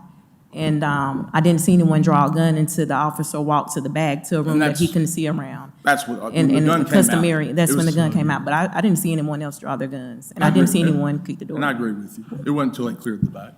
What, I'm sorry. I'd like to hear an explanation, if we could, as to why they purchased the gun from the convicted felon after they were told he was a convicted felon. There's multiple employees there. They don't keep a list there. And remember, you know, Rex is a Navy veteran, and maybe sometimes, I don't know what his mental capabilities are. Should they not keep a list? If something, Well- if the police come and warn them of something? I would think that he was, and I don't know if he didn't tell them, I'm gonna take the word as the best, but remember, it's not their obligation to keep that list. They have no way. Would it be a great idea? Absolutely. I think it would have been beneficial for him to inform all of his employees that a convicted felon has came in multiple times to sell a gun. And I And think that it'd be they don't good. need to receive that, Right. that And I think stolen that'd that be- property from him. No problem. And I think that'd be a great practice moving forward. Just remember, in complying with the ordinance and the law, there's no requirement on that. But I'm not saying that's not a great idea. Any other questions? I Yes, sir. have one, and it may be for legal, I don't know. We've talked about buying a firearm from a felon being a crime. Are all felons treated the same in that respect, or only felons? I mean, is it illegal for a felon to be in possession of a firearm, or only for violent felons? I don't know the answer. There are certain, under Alabama state Because he law. was not convicted of a violent. Yes, sir. He's convicted Robbery of a and Class A burglary? felony. It's the same as murder. It was, Under Alabama law, the statute is called certain persons forbidden, and it sets out charges that forbid someone from having that gun. I don't know what all those charges are. There are other charges or other category offenses under federal law. Okay, he was definitely not able to legally be in possession of a firearm. Yes, sir. There is no question that that individual could not legally possess that. Right. Any other questions for Mr. Swords? yes. I don't know if I saw it on this short list of timelines of relevant events, but Guns and Ammo was stating that there were no stolen guns, that they were holding the guns for 10 days. There were no stolen guns sold during that time that had been reported stolen. Was that correct? Do what? I couldn't hear you, I'm sorry. Could you repeat, Ms. Howard? So Guns and Ammo was saying that at the time that the police came in to do the search warrant, that there were no stolen guns that had been sold. They were holding all the guns for 10 days. There's two different issues with that.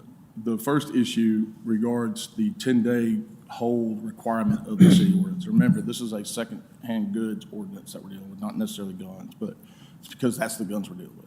There's a 10-day requirement that you hold that gun. That gun when it comes in and you buy that gun has to remain on that premises for 10 days before it can be sold. And they charged them even though the guns were still found in the safe. And that's going to be something obviously discussed within the municipal. Any other questions, Ms. Howard? I would say and you had a second question, that there were, No. I don't know how or why or what reason they did a search warrant for stolen guns, because they were not part of any investigation.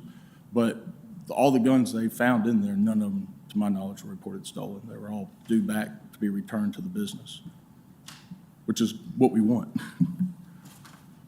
And the council will have an opportunity following the public hearing as well to ask more questions of the city attorney's office or Mr. Swords or Mr. Wakefield.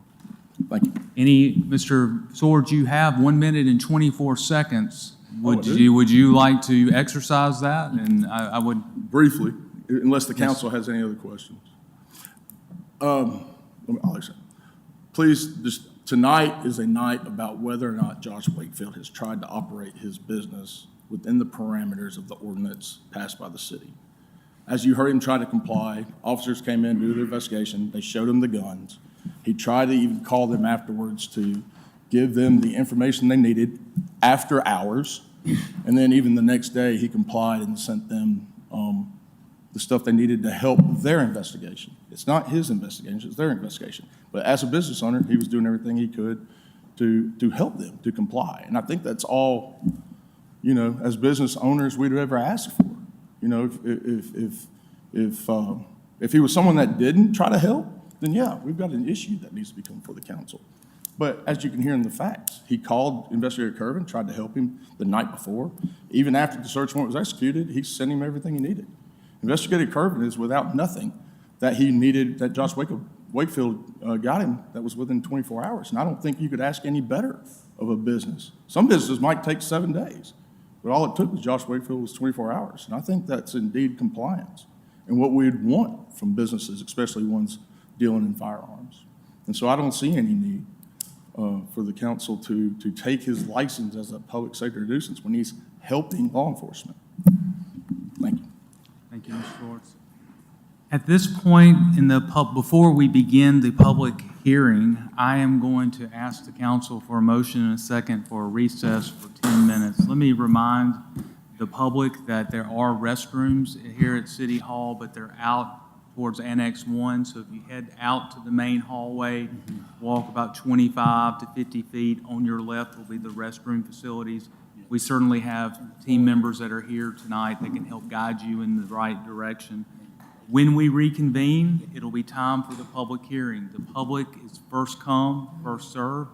We just ask that you provide your name and your address. The clock will be up on the screen like it was for the hearing itself for the 2 minutes. So right now it's 6:27. Why don't we do this? Let's return to begin the session, the public hearing at 6:40. Do I hear a motion to? Make a motion. Second. It's been moved and second for a recess on, starting voting, Mr. Eatman. Yes. Yes. Yes. Yes. Yes. Council will reconvene at 6:40.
Being the city council, voting Mr. Lanier to reconvene.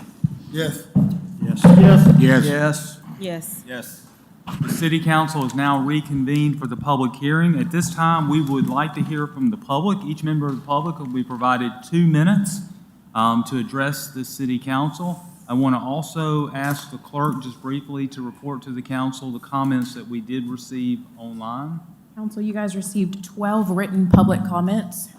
These comments have been distributed to you all and will be included in the packet for tonight's meeting. Thank you. So at this time, members of the public, please come forward.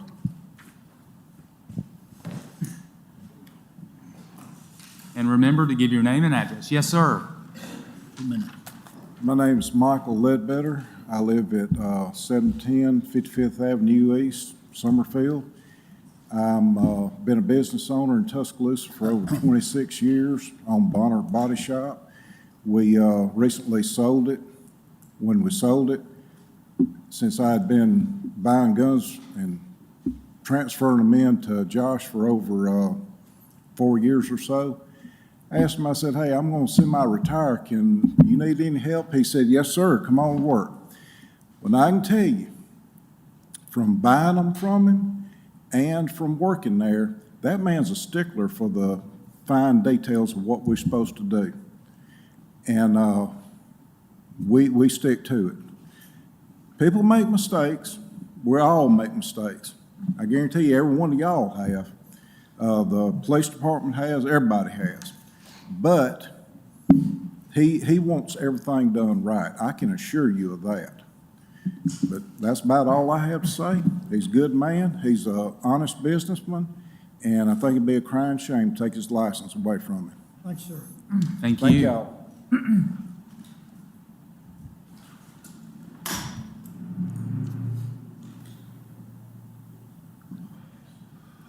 I'm Rex Plaggett, Mayor, Yes. members. I'm not the manager of Guns and Ammo. I'm actually a part-time employee like the rest of them. I've never had a 40-hour check there. I've never worked over 40 hours and received overtime.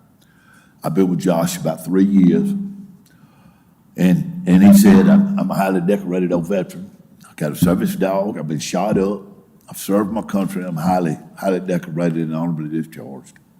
I serve him the same way I do this city. Josh only asked one thing from me in 3 years up there: do it right, do it honorable. It's the only thing he's asked out of me and Bruiser, my service dog, in 3 years up there. All he cared about was getting the paperwork right. That's all he cared about. And he had to teach me. I mean, I've never sold guns up there. I've never sold guns anywhere. I protected our country with them, but I didn't know how to sell them. He taught me that. Just like the leads, I realized we made some clerical errors there on uploading the pictures. But do you know every one of those forms has got a copy of the ID, which is a color photo? And the day that Mr. Curvin was asked to trespass, I did ask to trespass him, and I did cooperate afterward. And he and Josh have a problem outside that building, and it stems from legalities outside that building. And that's why Josh wanted him trespassed. He ain't been good to Josh. It's nothing to do with anybody else on that Tuscaloosa Police Department. That man's been ugly to Josh. I'm not the manager there. He tried to get me to admit to being the manager there. I'm part-time. He brought me inside before he arrested me and asked me if I understood why I was being arrested. And I answered to him, because I made you mad yesterday. And Officer Curvin told me yes. And you can lie detector me, that's the truth. The reason they unplugged them cameras wasn't from serial number. Sir, we're at the 2 minutes. Oh, I'm sorry. They threw the guns in a pile. Thank you. Thank you, sir.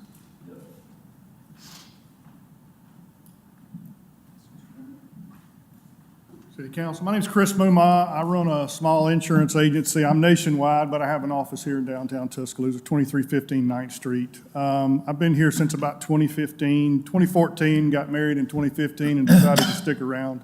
I've known Josh Wakefield since about that time when I started patronizing the gun store. I bought countless firearms, traded with him, And in the last couple of years, because of common interest, I've gotten to know Josh Wakefield personally. That business is part of the good things about Tuscaloosa. And if we shut that business down, we've got a big problem.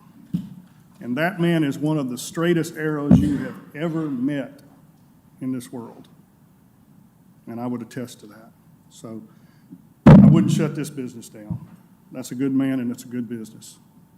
Thank you. Thank you.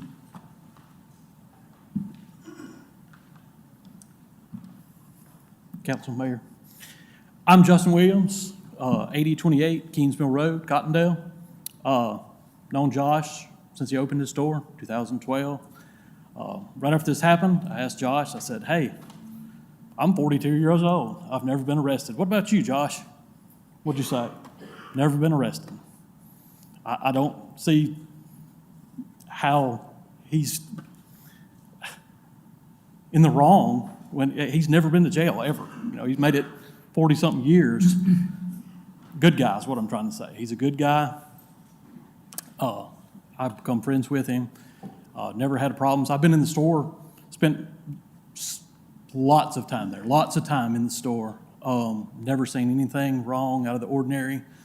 I will say he has turned business away, thinking it was a straw sale, thinking it was somebody buying a gun for somebody else. Y'all familiar with what a straw sale is? So that right there shows you he's trying to keep guns out of the wrong people's hands. So that's all I got to say. He's a good guy. Thank you. Anyone else wish to address City Council? Yes, sir. My name is Derek Collins, and I don't know Mr. Josh, but I have sat here and listened to this whole thing, and I wrote some up. This gun store has been part of our community for 13 years, and for the last 6 years, it has operated without a single incident. That track record matters. A business with that kind of history deserves fairness, not harassment. And I think when he went in there and did what he was doing, that was harassment. Yes, there are concerns about one firearm purchase involving a convicted felon. That issue belongs in court, not here. It should not be used as a blanket reason to revoke a license that this business has earned and maintained responsibility for over a decade. What troubles me most is the way this has been handled. We've seen dispatch calls that look more like a show of power, cameras being moved instead of preserved, and testimony that doesn't sound right to me. That isn't transparent enforcement, that's antagonizing. And as for the so-called 10-day hold, it simply doesn't apply here. Those firearms were already being held. You can't punish someone twice for the same action. That's not safety, it's about pressure. If the license is revoked under these circumstances, it sends a message that any long-standing business in Tuscaloosa can be pushed out, not because of proven wrongdoing, but because of intimidation. That is not justice, and this is not accountability. This store has been proving itself for over a decade. If there's a crime, let it be handled in the courts. But this city council should not become a weapon of intimidation. For that reason, I strongly urge you not to revoke this license. Thank y'all. Thank you.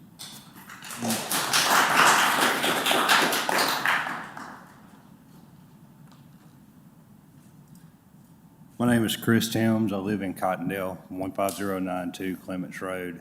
I've known Josh since they opened the store over there in, I guess, 2017 when you guys posted up there. But I just wanted to say that he's always treated me fairly. He's always treated everyone that I've seen in there doing business fairly. He's treated my family good, made us feel welcome, always felt safe in there, and he has fair deals. It is the one place in Tuscaloosa that I don't have any question whether or not they're trying to get over on me or gouge me on prices. This man does things fairly in every manner that I'm aware of. And it's appalling to me that these charges have been pressed on him. I don't understand it. I don't agree with it. That's all I have to say. Thank you. Anyone else wish to address City Council? Thank you, Mayor. Thank you. Jamin Fannin, live on North Side Road, Northport. I've known Josh about over 40 years. Grew up on the same street with Josh. Went to elementary school with Josh, high school. I've worked on and off at his gun store since 2014. I wouldn't come up here if I didn't feel very strongly about Josh, because I'm not very good at public speaking, so you can tell I'm very nervous, but I've never known a man that is more honest and by the book than this guy. I've always said it. A very good business person, smart, and by the book. I've never seen anything off and on the last 10 years that would negate that fact to me. Honestly, this is all kind of absurd to me that we're even here today, because I've never met a businessman that is more honest than this guy. By the book, even keel, straight-laced. Thanks. Thank you. Anyone else wish to address the city council?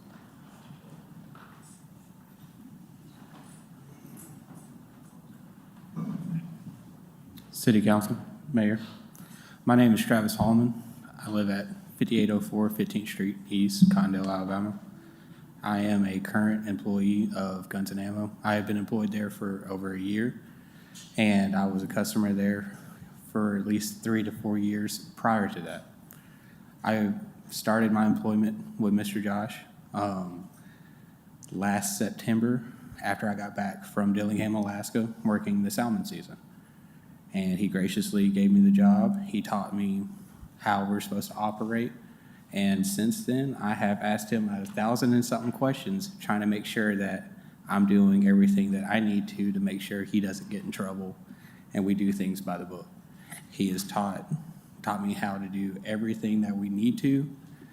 And he has told me on multiple occasions, if we're doing a sale for somebody and something seems off, don't go through with it.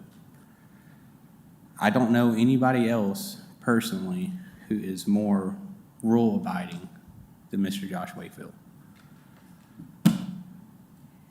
He has a very interesting sense of humor, but he is extremely, extremely smart man. He's done everything right by his customers, by his employees. Mistakes were made in the past, but I feel like, that was a hard lesson learned. It should not represent how we operate our business today. I just feel like this is an injustice towards him, and there's been a lot of he said, she said, but when the facts are laid out, we've done what we could. We willingly comply with the ATF. We're in a good standing with them. And one of our customers is a U.S. Marshal. I spoke to him, let him know what everything was going on with. His first question, are you guys good with the ATF? I said yes. He said this shouldn't be an issue. Thank you. Thank you.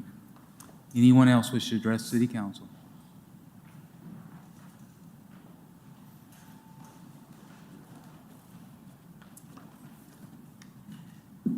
Good evening. This kind of caught me off guard. I didn't know I was going to come up here. My name's Paul Arnold. I live down in Ralph, Alabama, and I've known Josh probably since about 2012. I'm affiliated with a group called Bama Carry. We deal with a lot of firearms. We have majority of our prizes that we give away goes through Josh, and we get writer's cramp filling out 4473 forms down there. And he's actually donated firearms. We still have to fill out the 4473 forms, even as president. All I can say is I've known Josh outside of Guns and Ammo. I've gone flying with him, spent time with him. My grandson has special needs. Josh came to one of the organizations that RISE has, and that's been years ago. And that started for me a true friendship. And to me, he is an outstanding citizen. Appreciate it. Thank you. Anyone else wish to address City Council? Council members, Mayor. My name is Karen Wakefield. I live at 1826 37th Street Northeast, Tuscaloosa. And I've known Josh all of his life. I'm his mother. And I'd just like to say he's never been arrested, and I know that he treats people respectfully. I've been in the store, and I've seen how he treats his customers, and I would just appreciate that his license not be revoked because he's worked hard to build this business and he wants to keep it and he loves Tuscaloosa. So, thank you. Thank you. Anyone else wish to address City Council?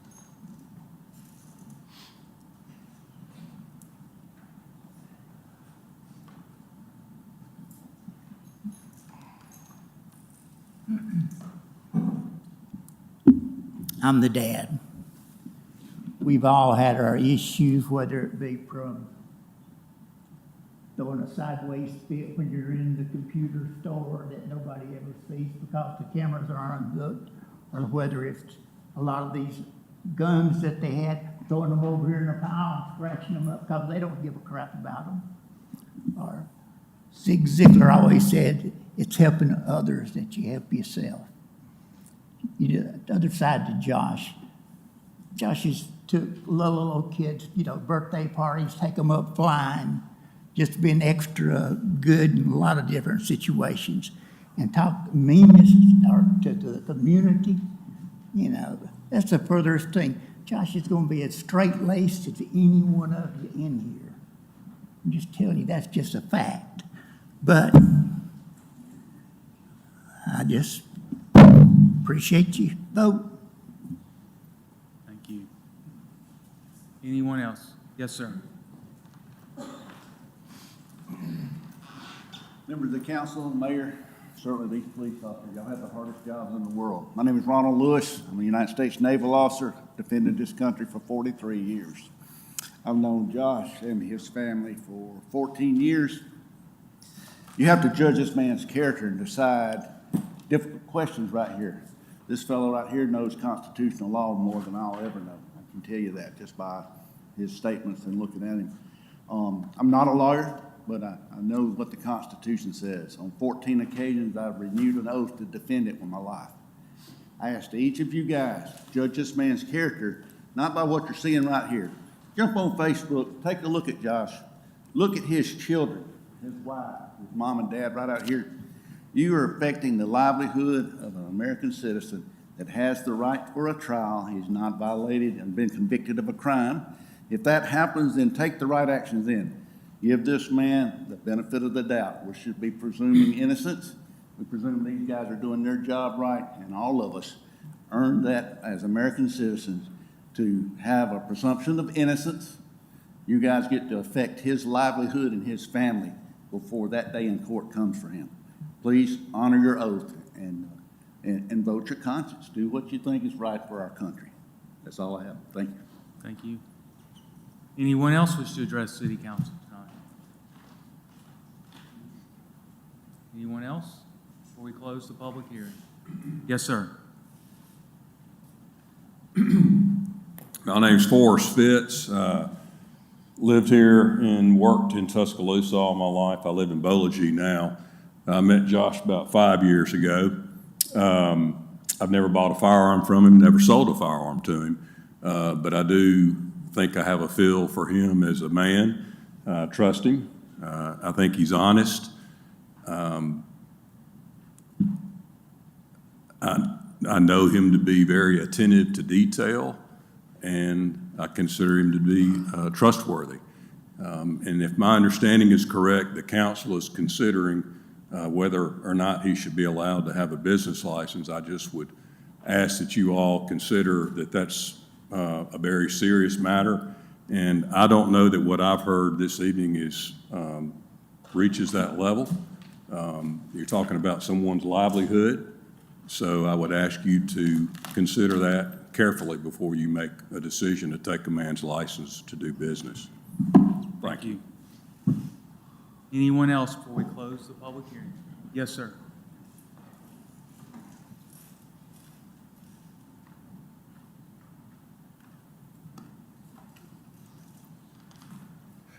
Thank you, Mr. Mayor, City Council, police officers that are here. I appreciate what you do for our community. I'm speaking on behalf of Josh. I've known him for about 10 years. My name is Owen Skinner. Live at 1512 Heritage Drive, Tuscaloosa, Alabama. I was a banker here for about 20 years, but I also spent 26 years serving our country in the U.S. military. Around firearms, I know the danger of them. I know how you have to be careful with them. But I know this man personally. I've known him for 10 years or so. I have flown with him. I've seen him file flight plans. I trust him with my life. I'm a pilot as well. And I can tell you that if there's anybody in this room that has more integrity than this gentleman sitting over here, I'd be surprised. He's a good man, good family man, good businessman. And if errors were made, I can assure you they were made non-intentionally. And so I will comment on his behalf, and I would ask the city council to please consider the decision that you're about to make affecting this man's livelihood and what he has meant to this community and the revenues that he's provided to the city. And let him stay in business. I thank you for your time. Thank you, Mr. Skinner. Anyone else wish to address their city council tonight? At this point, then, I will close the public hearing. This is the opportunity for the council to ask any questions, both of Mr. Wakefield, Mr. Swords, or the city attorneys. I have a question. I don't understand. Could someone explain to me the part about the guns that apparently were there, but he's being charged with not holding them for 10 days? I don't understand that. Yes, sir. So Mr. Wakefield received 26 citations in municipal court. 21 of those citations pertain to record keeping, and that was uploading the pictures on time as required by the code. The other 5 are the ones that you're talking about that say when you buy a secondhand good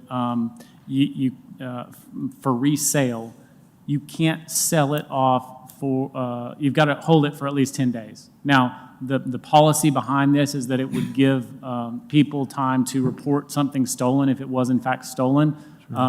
It comes down to an argument about sale, really, with regard to those 5 charges. But they were in the store, is They were that still in the correct? store. Yes, sir. Okay.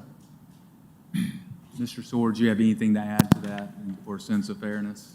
Just to make certain you have an opportunity. Any other questions of Mr. Swords or the city attorney? I guess I have one more question. I understand he didn't upload pictures, but did he have the pictures? I mean, they showed us some pictures. Did he have the pictures? I haven't broken down for the 21. Some of those pictures they did seem to have and had not been uploaded. Some of them, it appears, were security camera screenshots, for lack of a better word, that were, I don't know when they would have been taken. I think that's the best I can do. I'd like to give Mr. Swords or Mr. Wakefield a chance. The answer is yes, sir. We have the pictures that we were alleged, my understanding is we were charged because they were not uploaded. But as the orders requires, you've got to have the individual holding the firearm and a picture of that person holding the firearm. And I believe Mr. Wakefield did have pictures holding that firearm for all those firearms that he was charged. And obviously, that's going to be something we're going to handle in the city of criminal case. But yes, we have the pictures. Those haven't been uploaded.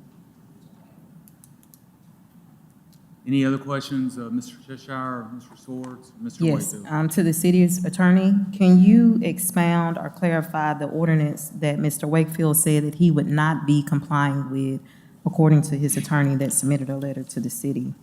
Yes, ma'am. It's the whole ordinance that was sent out by Investigator King. That's on that letter. That's, I believe, on page 21 of the booklet. It's the ordinance that's attached as, if you'll give me a second, I can find it.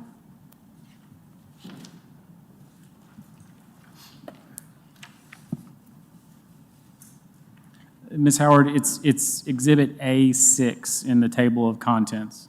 It starts on page 15.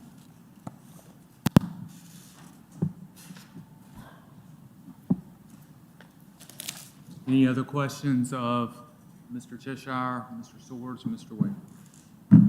I do, Mayor.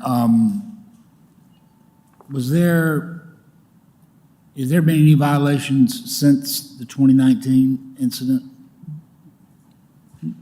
Besides the ones that are pending currently, no, sir.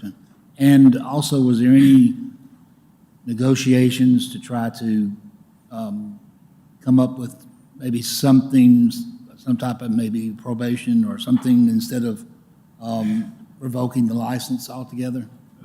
Mr. Tyner, I can tell you, we always try to avoid having these hearings, that we were unable to come to an agreement that would allow us to avoid it. Mr. Swords, do you have anything to add to that? No, sir.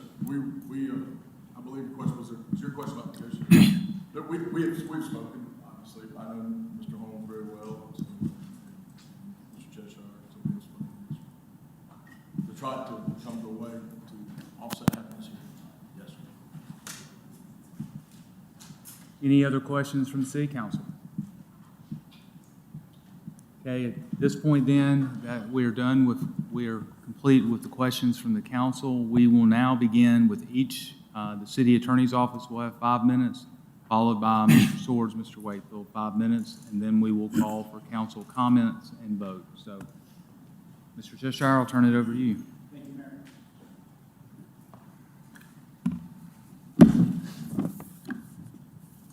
Mayor. When I got up here earlier, I leveled 3 serious and specific allegations against Mr. Wakefield that I think are ultimately the basis for revoking his business license.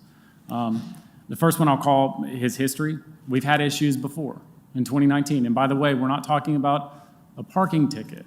We're talking about failure to keep records that causes somebody to wrongfully get arrested, charged with a felony, almost lose their job. In August, this is number 2. In August, they knowingly bought a gun from a convicted felon. And then 3, when TBD and FBI show back up again, they try to have them trespassed. These are the three issues that I think underpin this case. Mr. Swords and Mr. Wakefield tried to talk around those issues mostly, I appreciate the comments from citizens and customers and friends of Mr. Wakefield that were very heartened. But Mr. Swords talked about stories and fact. We've got friends who like Mr. Wakefield, customers who have liked the business. I've tried very, very hard to stay on facts as specifically as I can. I would like to go through those facts again very briefly. In 2018, Mr. Wakefield treated our municipal code like a joke. It caused an innocent person to get arrested. In 2019, he got cited for it, and he said he didn't routinely follow it because he did not agree with it. Last month, his business bought a used gun from a convicted felon. Now, most of the conversation from Mr. Wakefield and Mr. Swords has been around, well, how could we know? There's no legal way to know that this was a convicted felon. There is actually a legal way to know, which is law enforcement telling you, this is a convicted felon. Don't buy any more guns from him. That's what happened, and it didn't work. I've got this picture pulled up because I want to talk about stories and fact. A lot of the things that I talked about, I don't want them to get lost in abstraction. I know very little about this individual. I know that he was convicted of one of the most serious crimes that you can get convicted of. He went into a private residence. He pointed a gun at the inhabitants of that residence and demanded money from them. This is the individual who did that. And when he gets his hands on a gun, he knows exactly where to take it. That's why I said at the beginning, it's bad bookkeeping, but it's also a lot more than bad bookkeeping. Because if you're just a bad bookkeeper, common sense kicks in, right? Well, We've bought 4 guns from this guy. One of them was stolen. We should probably be on the lookout for him. 5 days later, a guy that looks like the guy that's been selling us stolen guns comes back in. Should I take a minute and just search our records, see if this is the same guy? Take a second. This is beyond bad bookkeeping. I think this is beyond incompetence. The trespass.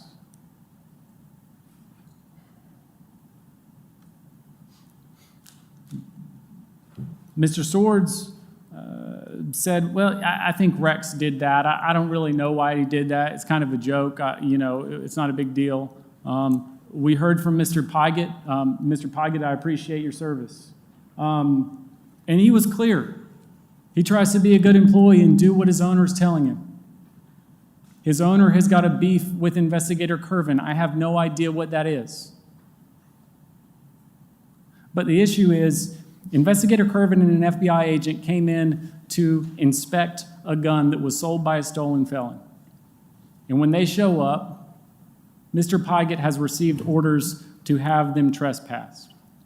Mr. Wakefield does not believe that the rule of law applies to him. This is an issue about public safety, and that's why we're asking Time. you. Thank you. Thank you. Mr. Sword?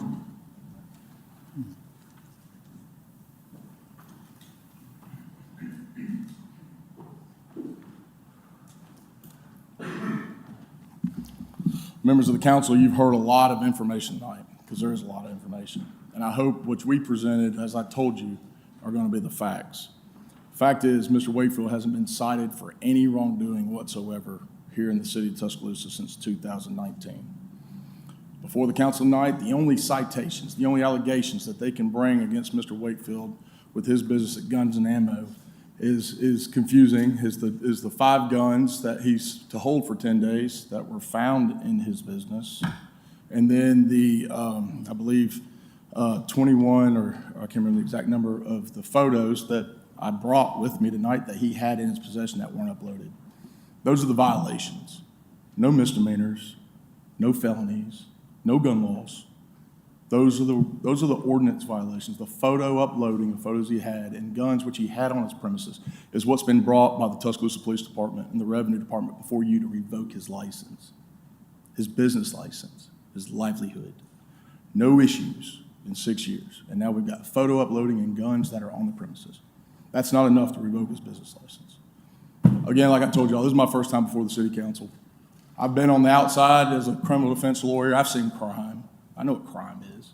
I know what happens in apartment complexes and bars and behind bars and hookah lounges and car lots and things of that nature. I know what real crime is. This isn't real crime. No, sir. This isn't public safety. This isn't a nuisance. I didn't hear anybody from the public come up and cry nuisance and cry public safety and Guns and Ammo's tearing our neighborhoods apart. I heard the direct opposite. I heard old people. I heard young people. I heard people of color. I heard white people. The community has come and spoken to the council. I'm thankful for it. I can do a lot of work as an attorney. I've said, as y'all may have heard, maybe not in my interviews, I can do a lot of things as a criminal attorney. A lot of times I got to manipulate things to make it sound so good to people. But tonight was not that thing. I brought facts. Mr. Wakefield brought facts. We brought videos. We brought audios. And so our evidence has been presented. Our evidence shows that there is no way that Guns and Ammo, with the allegations brought by the city attorney, by and through the Tuscaloosa Police Department, rises to a level of being a public nuisance. A question of public safety and a question of nuisance in the city of Tuscaloosa. I can brag all night long. I know Josh Wakefield. His kids play football with my kids at Northridge High School. His wife works here at the VA, and they're great people. This is the business we want. The city blames Josh Wakefield for not knowing about Chris Collins. He has no way to know about Chris Collins' background. He can't pull it.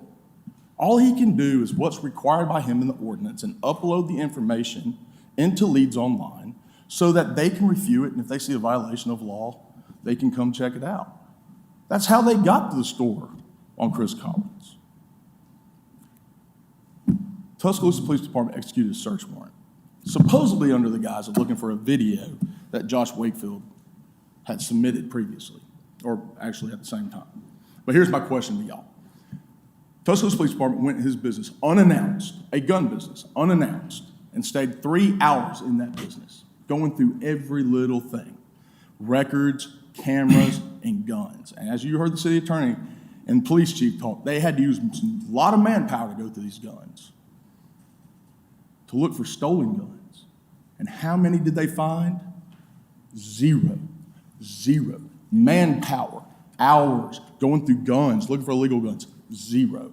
We can only hope a business in the city of Tuscaloosa that operates in the buying and selling guns could have zero stolen firearms. I don't know if another businessman checked, but I can tell you this, unannounced, 3.5 hours, law enforcement going through your business is serious, serious deal. And to come out there with zero stolen firearms is exactly the kind of business we want to operate and deal in firearms in the city of Tuscaloosa. I ask you to weigh tonight whether the actions of Mr. Wakefield determined that his license be revoked. And I say it doesn't. And I say they have not presented any evidence that would show him to be a danger to our community. And in fact, I think we've shown that he's a fine, upstanding, the kind of gun business we want around here where you can be checked and zero stolen firearms found. Thank you. Thank you, Mr. Swords. At this time, it is, before I call a vote of the city council, are there any comments the council would like to make? Seeing none, beginning a vote with Mr. Eatman. Mayor, for clarification, a yes vote is to revoke and a no vote. Correct. Yes. Yes. No. No. No. No. Okay, Mr. Lanier is not here, so it's 4 votes no, 2 votes yes, the revocation is denied. Do I hear a motion to adjourn? So moved. Been moved and second to adjourn. Voting, Mr. Fail to adjourn. Yes. Yes. Yes. Yes. Yes. Meeting's adjourned.